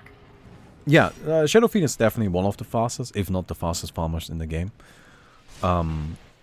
And he doesn't necessarily need the tome, that's right. I just kind of personally like it, because then you are definitely the fastest farmer. You know, the level 3 Shadow Fiend can just double raise, triple raise camps, and they're instantly dead. But anyway, got Wraith King kind of looking at this map positioning, you can really see that the Radiant's behind in kills, sure, but they have complete control over the map, which lets their carry farm significantly more camps than any hero on the Dire team is currently capable of farming. So as long as they don't feed too many kills and their carries capitalize on this space that's created really well, yeah, this is just tactical feeding. They're perfectly fine with these deaths. The unironic tactical feeding. Yeah, it's like it's a real thing. Yeah, it is. It is. It's just funny. But Huska is going to be chased out of here. There are a lot of big stacks. And the TA is now coming in to clear them. She's already level 7. She's very strong at this point. Yeah, so this is why the Radiant team doesn't care that they're feeding 10 kills. The TA is level 7. And now she's just going to go get 10 kills. Yeah, early on the kill count was really not that important, right? You just got to think of your heroes as like a resource to use. Yeah, I think the mini-map is one of the most, indicative things of the current state of the game early on. Just the positioning of the heroes and where the current line of scrimmage is. Radiant's been doing a really good job of keeping the line right here, right along the high ground, and pushing them back and not letting them take those easy camps or any of those other neutral farm. And controlling the high ground also gives you so much more map maneuverability to get your space creators into the right positions. Oh, He's going to farm a huge medium camp. And maybe kill the Leshrac if he doesn't realize what's happening. Now he spots it out. He's just going to try to steal some creeps. Yeah, but wow, Wallix is level 9. Like, he's just getting so much stuff here. And on the other hand, the 4 Protect 1's working so well. Yeah, you have DXS on that Lashrak. That was kind of supposed to be their part of the map that does that, right? Like, that's what he's supposed to do as well. And it's just not keeping up. And now Wallix is here, and he's ready to fight. He got himself treads. Yeah. He's scary. Yeah, because this Dire team just is not able to get access to the camps that they have these heroes that can clear so well, because they're just not fighting as well as the Radiant team is. I mean, even the Centaur is about to ding 6. He'll be 6 before the second duel. Yep, there he goes. Let's take a look at the hero level chart, in fact. Yeah. Net worth. Yeah, the TA is doing great. Net worth-wise, the Shadow Fiend and the Leshrac are keeping up, but XP-wise, they're not. Gonna be the first boss down. So they're even ahead in terms of that.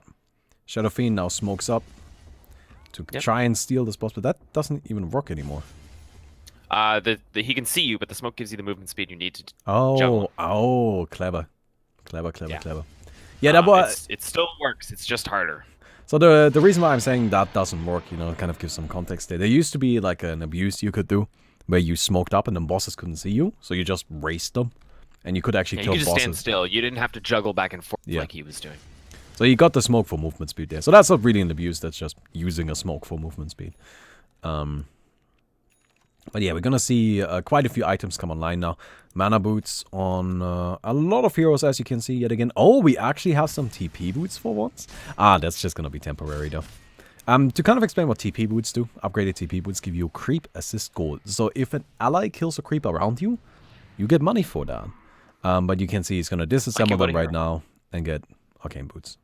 Yeah, I think they just did that for the ancient camp. When you have assist boots, when the ancient stack's being taken, it's a substantial amount of money. Yeah. It's definitely worth going for. And we've got a duel. It's going to be up at the top. We've got the Shadow Fiend going up against the lone Wraith King. It seems unlikely that Wraith King will be able to do much. We got the much more interesting duel down here. TA comes in. Ooh, the TA just blows up that Underlord. Wow. TA also has a blink, so he can get into position for those big meld attacks. Yeah, it's just DXS on his own, but no way he gets to do anything here. No. The Dire side is still ahead in terms of kills. You know, they are still doing fine in terms of kills. They're still looking strong in that regard. But they're just not able to fight. Right? They are far behind in terms of farm. Now, luckily, the mana boots will hopefully help them catch up a bit. Yeah, they need XP.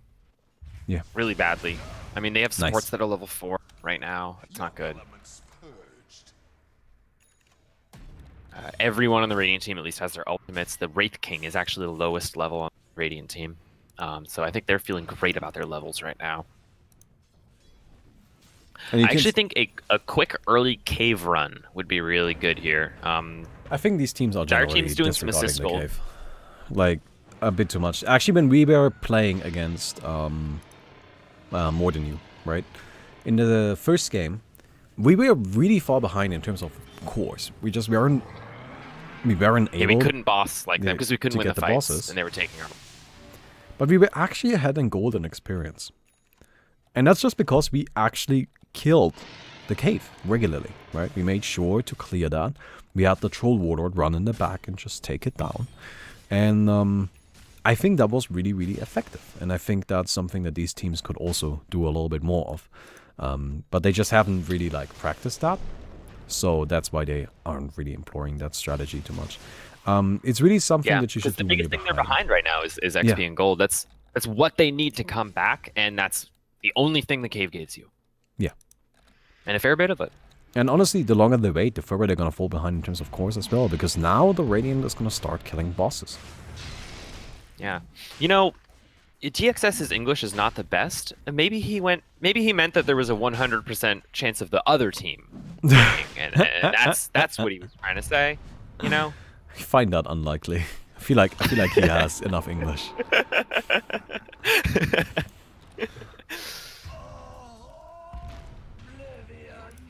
Winter Wyvern is going to be slowed up right here. She doesn't really have enough money to do much with her course at this point, and down she goes. The Shadow Fiend also coming in, trying to maybe fight it a bit, but he just doesn't do enough damage. I find it interesting that that right-click Shadow Fiend. He's got an upgraded Desolator. All of these Shadow Fiends are all going right-click. I mean, it does make sense. The Necromastery becomes very powerful. Like with the Talon at level 25, you get 8 damage per soul. So that's like, what, 272 damage or something like that? And the soul count goes up, I think, too. Oh, no, the soul count count doesn't go up. Oh, yeah, because that would be a nerf, I remember. We changed that. At one point, the soul count did go up, and we realized it was garbage because it always took forever to replenish your souls after you died. Actually, I nerfed that one because Shadow Fiend's ultimate just kept one-shotting things. Oh, yeah, because that's also based on number of souls. Yeah. Like, it just kept one-shotting things. I was just like, I don't know how to balance this. This is stupid. Oh, speaking of getting one-shot. Oh, nice. Actually, look at this Leshak. They got a big trap right here. Might be able to get something done. But he's about to pop. Oh, he's still alive. No!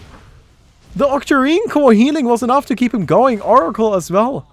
Throwing down all of the big heals to keep this Leshak alive. And that was actually a good fight for them. That was a good fight for them. That was favorable. They traded well, and this Leshak's catching up. He's the same level as the TA now. Yeah, they're definitely catching up. That's really But important. they do need to take care of their supports. This is a big thing that a lot of teams fail on. They really pay attention to the cores and what level the cores are, but gotta level up your supports. Yeah. Quick run through the cave, give them all 2 levels. That would make a massive difference. Now it's gonna go ahead. No, the Radiant is gonna go ahead and take down this simple boss right here. Just get that tier 1 really quick. Yep, Dire scouts it out. It looks like they're moving into position to try to take this. There aren't that many heroes here, but I don't know if they're going to get here in time. Yeah, it's going to be very close. You got to get on the point. If you're going to get on the point, get on the point. Oh, he got on the point. He got on the point. Oh my god. Underlord, do they get it? Oh, Underlord gets actually 1 kill. They're still on the point. They're still on the point. DXS just barely standing on there. Pagna goes down. The Winter Wyvern is holding the TP back in from the Underlord. Are they going to be able to do this? Oh, we've got the Wraith form, but the TP in from the Huskar on top of the Wraith form. On the Wraith forms. Oh! Yeah. An ultra kill for the Leshrac. So not the worst thing in the world, but they They still got a don't lot of quite manage to get kills, it. but they didn't. Yeah, they didn't get what they went there for. They wanted that core. Now I think they need to quickly go and secure their tier 1, which is exactly what they're doing. Yeah. And this game has gotten like really close in the past few minutes, right? Like at the beginning we had the Radiant be ahead, but now the gold is starting to even, the golden experience is starting to even out, and the cores are pretty much even. Yeah, they're exactly even They now. got that boss. The kills are They even. got it just in time. We'll see how this goes down. Underlord gonna be taken down by the Huskar teams. Yep, Underlord doesn't stand much of a chance right there. Centaur Warrunner standing in the middle of all of this. The Winter Wyvern pushes herself away. Leshrac still alive, still going strong. He gets the Pugna, but Pugna just keeps sucking. He dies, but he's still gonna be sucking. He doesn't care about death. Leshrac now on the retreat. Well, finally the Pugna drops, but now it's just gonna be the Leshrac going up against 4. And, yeah, it's just not gonna be enough. It's not quite enough to do things. What was interesting during that fight is Winter Wyvern left his Arctic Burn active during the duel, and Pugna Ward is what did about 90% of his HP. Yeah. It was just constantly ticking on him with the mana usage of the active thing, and That's just actually melted him. really important to keep in mind here, right? Like the Winter Wyvern like also gets countered by that ward to a certain extent. So there's not just one hero that. Oh, nice, nice. Oh, they're gonna kill this boss though, and now Shadowfiend is almost dead. Oh Yeah, no, they killed that boss and just give it up. Pugna things. Oh no, this is bad for this Dire team. They need to. They really can't let them have. Yeah, that's. Oh no. That was a bad fight. I don't like like the way they approached that. Not only should they have just, you know, ended the fight as soon, or like ended the boss attempt as soon as they saw them coming in, because like even if you kill it, like this is exactly what's going to happen. But the Shadowfiend let himself get hit by the boss. It drained all of his HP pool and then still tried to fight. That right there is really bad for the Dire side. Like that was definitely a big turning point. Yep, that's a big swing. Because there's a lot of time that Dire was spending on that boss. Basically, that time expenditure goes towards the Radiant team instead, and then also it puts them 1 tier or 2 tier downs really, because they missed out on one they should have had, and the enemy got one they shouldn't have. The Radiant team scouts out this charger. It's a very early kill, but they're still gonna go out and just take it. They're not going to be able to use the core, but they're going to secure the charger, and that means the Dire team can't secure this charger, and that's actually really big. This is one of the reasons this scouting out bosses early is so important. You know, just kind of like on how we're gonna like handle the game, but after the tournament, I'm thinking we should make Charger a tier 2 and not a tier 3. Yeah, it's fair. Right? I feel like we don't even need to change his numbers. Just kind of make him a tier 2 instead of a tier 3. But yeah. Anyway, that's not really that important right now. It's just a thought. So we've got the BKB on the Shadowfiend here. They all are starting to have quite a bit of money, right? And they're not that far behind. Like, this is definitely not a point in the game where you would, like, call it over or anything like that. Not not at all. I mean, Radiant is ahead, and you can definitely say that, but... Yeah. You know, Leshrac's still the 2nd highest net worth in the game. Something that's important to keep in mind is actually that the Dire side is pretty good at killing bosses here, right? Like, the Winter Wyvern is actually a great boss killer. Shadowfiend does a lot of physical damage. Leshrac has a lot of magic damage. Which are all incredibly valuable. And then Underlord with his Q, the Firestorm, percentage-based magic kill this damage. Wraith King. Oh yeah, he runs into them. You found yourself in the wrong neighborhood, buddy. Not the greatest route, but this is the power of the Winter Wyvern. You know, he sits half the map away and just kind of almost kill him again. Slows him. Yeah, there's no way you can. The Radiant team is rotating down. They're coming to fight. Huskar actually gonna TP in on this. That is risky. Yeah, he just goes in. Wraith King refreshes on this one. He wants to be here. They called this one out properly. They dropped the Winter Wyvern ultimate to keep the TA busy. Wraith King goes down. Huskar is dead as well, but they can still keep fighting. The Leshrac finally gets healed up by the Oracle here. He's just gonna run in, start trying to leech life with his Octarine core, but he's out of mana. And DXS goes down. They did manage to secure a boss before that fight went the other way, but the Radiant team also secured a boss at the same time. So both teams took a tier 2 from the other person's side of the map. in the end, not the worst trade for the Dire here. One of the things that I think is looking pretty bad for them, though, is just that, like, levels. They have 4 I think heroes. they need to cave. They Not even have level to 20 yet. cave. Yeah, it's just If they just underrated. send Mr. Random into the cave, the Shadow Fiend, he's Yeah. got Cleave, he's got Deso, he's got Mask of Madness. He could just A-click through it, clear it up twice really quick. It'll get all the supports the money they need to finish off their current unspent cores and give them all 3 or 4 levels at least. Yeah, it's just... It would be very easy to do. And... Oh well. Alright, what can you do? Anyway, we've got the Winter Wyvern just kind of attacking from afar. Oh wow, the Undying, or the Underlord just getting super mega melted by the Pugna's magic. Yeah, but he's gonna be fine now. He's got a lot of healing with that heart. Shadow Fiend, Yep. gonna be jumped, but BKB is active. Also protected by that Oracle. This looks like great positioning for the Dire team. I'm just not sure if they can get the damage out that they need to get out to finish Just off don't these. hurt enough. They just don't hurt enough. Shadow Fiend now gonna be caught and he goes down. Centaur running in right here. Another Yeah, Lord the will Pugna also be E-Blade going down. Dagon's working out really well. He keeps just bursting people with it. He got a quick Dagon and a quick E-Blade. The E-Blade's leveled up a little bit. He also has an Ether Lens, so he can do it from pretty far away. Alright. We've got actually a portal open here, which is kind of funny. Underlord goes down immediately. Got the Leshrac with his ultimate They active. need to kill these Pugna wards. They're just ignoring them and just fighting through them. And I don't think it's a good idea. No, it's definitely not working. Like, they're losing every fight. Like, that's the thing. They weren't that far behind, but they just cannot win a fight. It's just not working for them. DXS also gonna go down as a rampage. Wallach gets the double DXS kill, both as the last kill of the duel and an immediate kill out of the duel. And Wallach, he's been having some good games. He's beyond godlike again, 16-2 right here. Wallach is playing out of his fucking mind today. Hey, they want that money. They want that win. Yeah, yeah. This is awesome. These guys are playing super duper well. If they manage to clench this out, by the seeding and by most people's opinions, this is an upset. Just about everyone has more than you over AlphaBoys. Yeah, but AlphaBoys right now is just dominating. Like, they won the first game handily. And this is just looking like a repeat of the first one up to this point. I find it very interesting. They're using this Wraith King purely as a support. Right, like he doesn't do any damage. He's not being used for any sort of power other than just for that Aghanim's, and then they're putting auras on him to make sure he can keep his team alive and be useful in that regard. But in terms of actually killing things himself, absolutely nothing. Winter Wyvern also picking up an Ioskadi level 3, so her slowing potential is just kind of going through the roof. She also has the Ether Lens and great for their team Sacrifice. fight potential because she can stand way back. Oh yeah, and the Hurricane Pike as well for the additional range. So she's just gonna stand way back and just apply right-click modifiers, and if anyone gets near her, she'll Scythe you.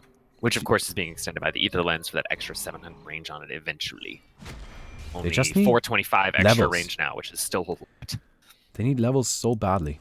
I think it's one of the biggest things that's getting them. Like, if they just got all their level 25 talents, and then maybe also got the Leshrac to level like 37 or something, you know, one of the big level thresholds, it would definitely help their fighting potential. I think a lot more than these cores would. They need the cores too, but it's just looking rough, right? And I think this Underlord also isn't really working out that well. He's just not had much of an impact on these fights, which is unfortunate. Yeah, the Underlord pick hasn't been working out that well. They seem really capable of avoiding his pit. Oh, that Shadow Fiend, he just gets burst. Ogres are actually going to be joining that fight in DXS. He is taking a lot of damage from those. And on the Winter Wyvern, oh no! Ruining the Wyvern! Oh god, yeah, the Ogres definitely had a say in that one. Yep. Oh, but now look at these incredibly slowed Radiant heroes. Yep. From all these lightning blasts. Oh, then Pessimist, come on, get out of there. Alright, he's still going, alright, he's still doing good stuff here. And now they're gonna turn this around, it seems. But there's more fire, The Shark's still standing, he's actually out of mana. The Winter Wyvern eventually got burned down. Yeah, he's got to go back and get more mana. I don't know why he doubled back to try to re-engage. It wasn't coming.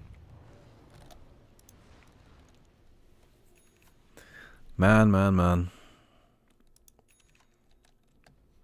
Well, Underlord. Oh, finally. Look at this. Look at where the Shadow Fiend is going. There we go. No! No, don't No, stop no, there. don't leave! No! Don't leave! What are you doing? Oh, they're gonna send DXS. They're gonna send DXS. DXS is gonna do it instead. Okay. Yeah, okay. I can't get behind that. He's probably faster. They probably want the Shadow Fiend to farm.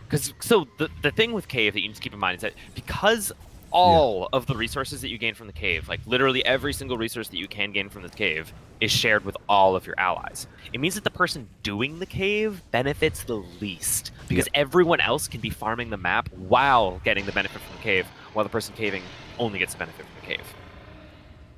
All right, now let's take a look at the levels, right? Pay attention to the Dias hero levels.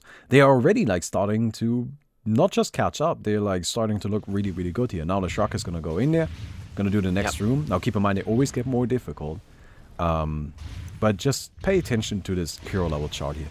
It's gonna start looking a lot better in just a little while. If DXS does like another level after this one, yeah, if he does the third cave, then they could potentially also take a look at the graphs as this is happening.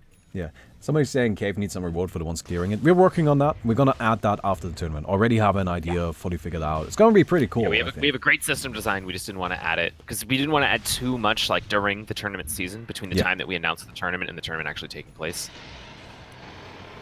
And you can see now Winter Wyvern already level 22. Come on, one more. Alright, seems he's gonna go for another. He should get a mana potion. He should. That'd be smart. And just have it tick while doing this. Oh yeah, like just a mana potion would give him actually so much mana regen here. Casual wow! Dagger of Moriah. They have an Oracle. That's still really risky. That's a lot of damage on himself, and there's no Oracle in this duel. I doubt he will activate it unless he has the Oracle ultimate on him. And the thing is that Oracle can just sit there and just spam his E, and that's enough to keep the Leshrac alive. Oh, he's not dead! What? Wow, Leshrac, let's go! Oh, he's still alive! Who says he doesn't have enough healing? Who says he doesn't? No. There we go. And imagine when that healing gets amped. Oh yeah, I mean, like, he's gonna do massive damage. It's just really risky, but I like it. You know, that's the kind of stuff you gotta do here. So to just kind of explain the item again, Moriah's Dagger is a custom item in OAA. What it does is when it's activated, and it's a toggle, you can turn it off anytime you want. But when it's activated, you do massively increased damage. Meaning, like, you get a lot of spell amp, but you also take all of the spell damage you do yourself. So anytime, and it's gonna have like a visual effect for it, you'll notice, but anytime the Leshrac... It's 50% spell at the current level, and when he levels it up, it'll go to 75. Anytime the Leshrac does something that would be amplified by spell amp, he will now deal like that damage to himself. Yep. By the way, you see how they just shot up? Like Winter Wyvern is level 26 now, right? And they haven't done anything that gives them experience. Like they are just starting to really catch up there. Yeah, the level chart is much more dispersed now. Before, it's very, very clumped. And when they clear out these dragons, it's going to get them a lot too, because the dragons give a lot. Yeah. Oh, he ran out of mana. Should have a mana potion. Pop your boots. Boots give you mana too. Please. Oh, there we go. He's got the Satanic Core. Now, Satanic Core is another Open Ancient Arena unique item. As it's just a combination of an Octarine Core and Satanic. So when you activate it, you get massive amounts of spell lifesteal. And regular lifesteal, but mostly spell lifesteal. So that's kind of like one of the combos you can do to make the Moriah's Dagger work. You get the Satanic Core, you activate that simultaneously as you activate the Moriah's Dagger, and you'll be able to just tank the damage that you're doing to yourself. Yeah, it's one of the downsides of having the Leshrac do this as opposed to, you know, the Shadow Fiend. Leshrac can kind of run out of mana. Shadow Fiend doesn't run out of attacks. Yeah. So the really cool thing about the Satanic Core also is that even without the Oracle ultimate, he will be able to tank his own Moriah's Dagger damage. Yeah.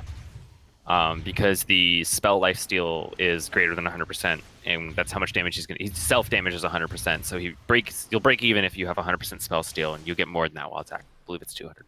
So if, for example, you want to just kind of like, if any of you feel like testing this item, because it's a very fun item to play with, it's super cool. But just go into like a test lobby, get a Moriah's Dagger, and then nuke a creep wave, and watch yourself deny yourself. Yeah, you'll deny yourself. Do it as Pugna. It's one of the funniest. Just Yeah, it's use a great. Q with Mariah's Dagger active on any creep camp, and you will instantly die. You gotta be very careful with the item, but I think that's exactly why it's a great choice here, right? It's a very risky item, but it comes with a big reward, and that's what they need. You also like that MTY is just starting to clear out these bosses. They're playing it very safe right now, and I think that's a good way to go. Because there's actually this really interesting... Okay, it's not really that interesting, but there's this kind of like state in the game where everybody has they're about to maxed cash out out the stuff. Leshrac. Oh, Oh yeah, my he's god. dead. Ooh. Where everybody's maxed He out. is the highest level in the game now. The Leshrac. Yeah. And once everybody's maxed out on all of their stuff, well, at that point it just comes down to fighting, right? There's only so much progression. There is not endless progression for heroes. That doesn't exist in this game mode. So eventually, you know, everybody is fully leveled up. So if you're behind right now, then you can't just say, well, we're gonna avoid fighting until we are all fully stacked out. And at that point, yeah, whatever.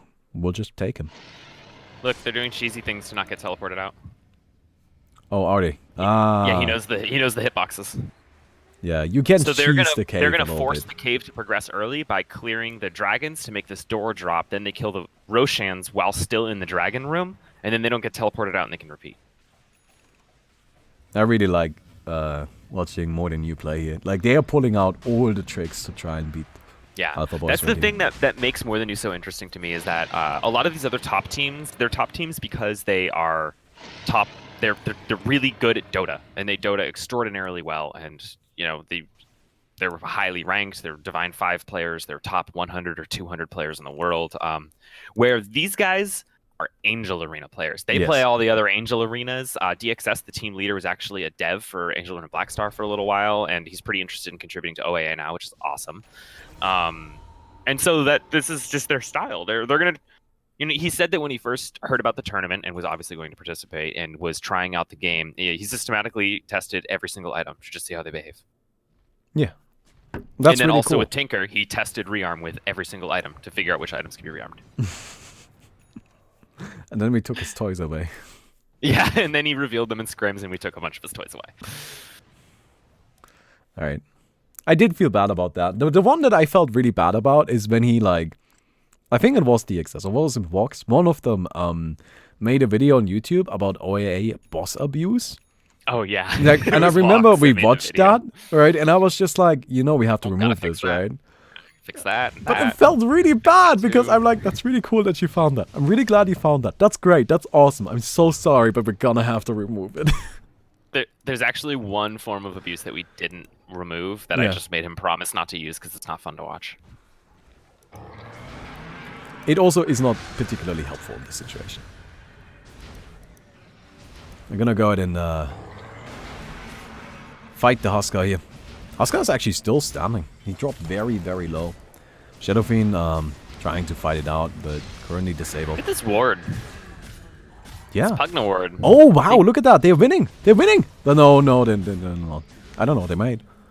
Oh, God, this is very undecided. All right, go for it, Shadow Fiend. Beat him up. He doesn't do enough damage. Nah, he doesn't do enough damage. Why was he just dealing 0 damage?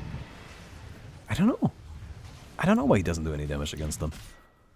Who was he fighting? Might it be the Martyr's Mail? Like, was he attacking the Centaur? Maybe the Huskar had a regen crystal ticking.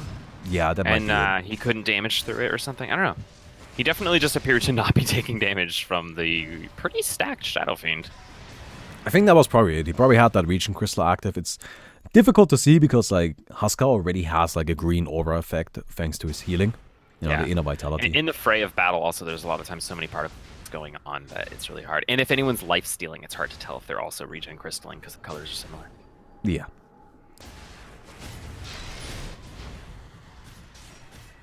We've got the Leshrac now level 45. Looks like More Than You's gonna try to engage in this boss He's gonna fight. go in right here. He's gonna go for the puck and doesn't quite get it. Activates his Mariah's Dagger and just dies. Oh, wow. Just died instantly. Yeah, he needs the Oracle Ultimate on him to do that. And they capped the point fine. This fight got them nothing. All it did is feed a couple kills. It's too bad. Yeah, Winter Barbon is gonna be silenced, doomed right here. just goes down. It's too bad the Leshrac instantly died, just because he is obviously all their damage, and I do think that with his build, he's capable of doing pretty incredible things. Nope, gonna be muted right here yet again. Dying. It's the nullify. It's the nullify. You know, just disabling the items. The whole build revolves around activating these things, or activating the regen crystal so you can cap back up, activating the satanic core so you can survive your Mariah's dagger, activating the Guardian's Greave to break out of silences, and they just disable those items and kill them instead. Yeah. Oh, they find this charger right here. They're gonna one cycle it, I assume. Yeah, at this stage they're very powerful. The TA can one cycle it.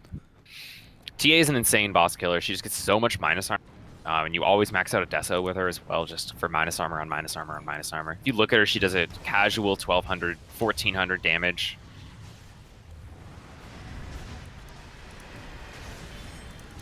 Something I'm surprised to not see this game is the Coffee. I think Shadow Fiend, if he could disable the healing on the Huskar, he might actually be able to kill him. Yeah. He's picking up an Eye of Skadi, so he might drop so it could the become platform. One, yeah. Or, I don't know, something. But yeah, I think would definitely be a good choice here. He might swap out the boots for he's got it queued up. Yep, Feifei queued. He knows. He knows. It's definitely one of the things that we can rely on with the More Than You team is that they're going to know about stuff like that, because they know. Oh, look at that Winter Violence, though. This is why this hero is good, by the way. Yeah. It's just absurd. She has so much attack range and slows so much on every single hit. I'm also surprised that she doesn't upgrade her Aghanim Scepter, by the way. There are actually some really, really good talent upgrades that Winter Barman gets. Like the minus 5 seconds Cold Embrace cooldown and the plus 1.5 seconds Winter's Curse duration. They're very strong, very powerful, and I feel like they would be benefiting a lot from them. But instead she chose to not max the Aghanims. An item that I think actually you don't really need to max out is the Scythe of Wise. Like, you get most of the effect at level 1. And like, yeah, it gives decent stats, but it's not really super important to max it. Yeah, the stun duration only increases by 0.1 second per level. Yeah. You get a ton of mana regen, though. That's actually probably why he did it, so that way he can burn active he's also got an Ether without Lens, worrying though. about it. He's got 11,000 That's true. Ether Lens mana. is giving him a lot. So he's got a lot of mana regen. You can easily just leave this thing active at all times. I don't think he would even need the mana regen. If he had no mana regen right now, the 40 mana a second with 11,000 mana, how long can he keep that going? Is it 250 seconds? A long time. Right? Like, 275 But he also wants to be able seconds. to cast his spells. Still not bad at everything. Alright, they're gonna just go ahead and fight these Temple Guardians right here. It's not looking too great for them, to be honest, but they'll get one. Meantime, and this one will probably Omni-Party soon. They usually Omni-Party when they're solo really quick. Yep. Yeah, there it goes. Guardian Wrath. Oh, the TA comes in, she snipes TXS! Oh my god. Are they gonna get this? So they're far. stealing the Temple Guardian! And they're gonna steal the cap high it. ground boss. So you can see the offsides penalty is ticking up. These guys are all starting to take percentage-based damage, which doesn't matter because the dire team's just Oh no, dead. it totally matters for the anything. Centaur. Look at the Centaur. Oh, that was so close! Oh my god, that was close. That regen saved it. Oh, that's huge. That is actually devastating. That is really, really devastating because it's also a hard to kill boss. It takes a lot. I mean, you saw how much time they invested in killing it, and then they just don't get any benefit. These big boss snipes and the huge pickoffs on the Leshrac by the TA. This TA is working out so well. He just jumps in and he's going to do it again. Yeah, Leshrac is dead. Leshrac's just dead. He denied himself, but he's still dead.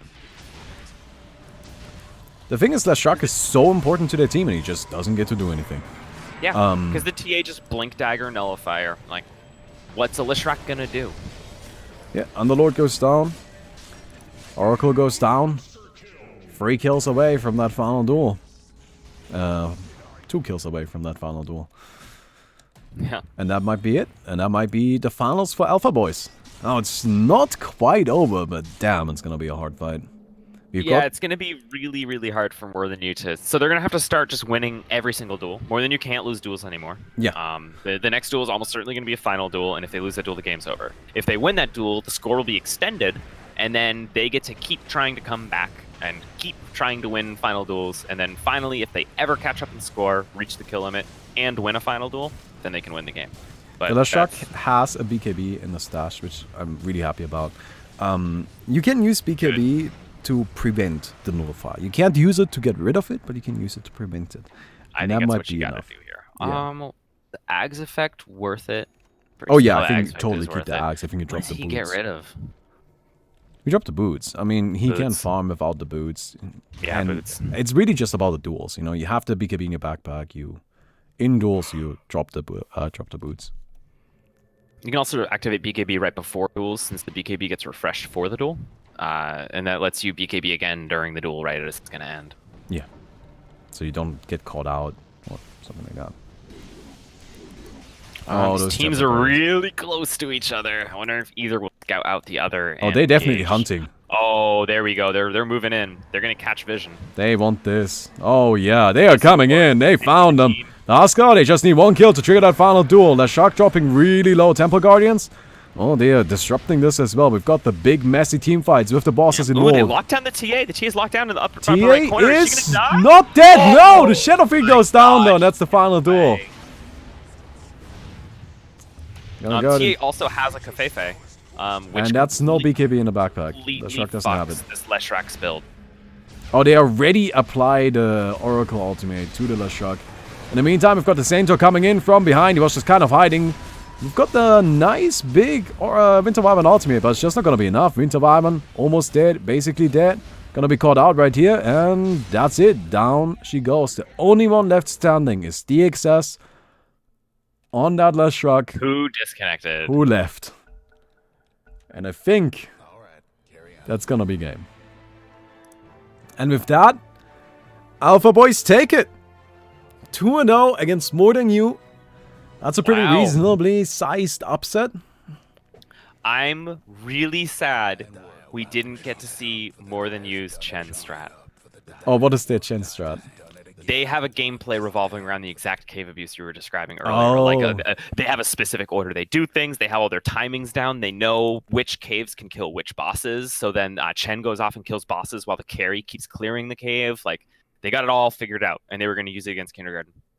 Man, well, that's gonna be the semifinals done. So that was AlphaBoys beating More Than You 2-0, and after this, we are going to have the finals of the Open Ancient Arena tournament. It's going to be AlphaBoys versus Kindergarten.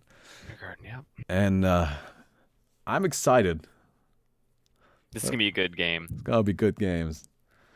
All right. Well done.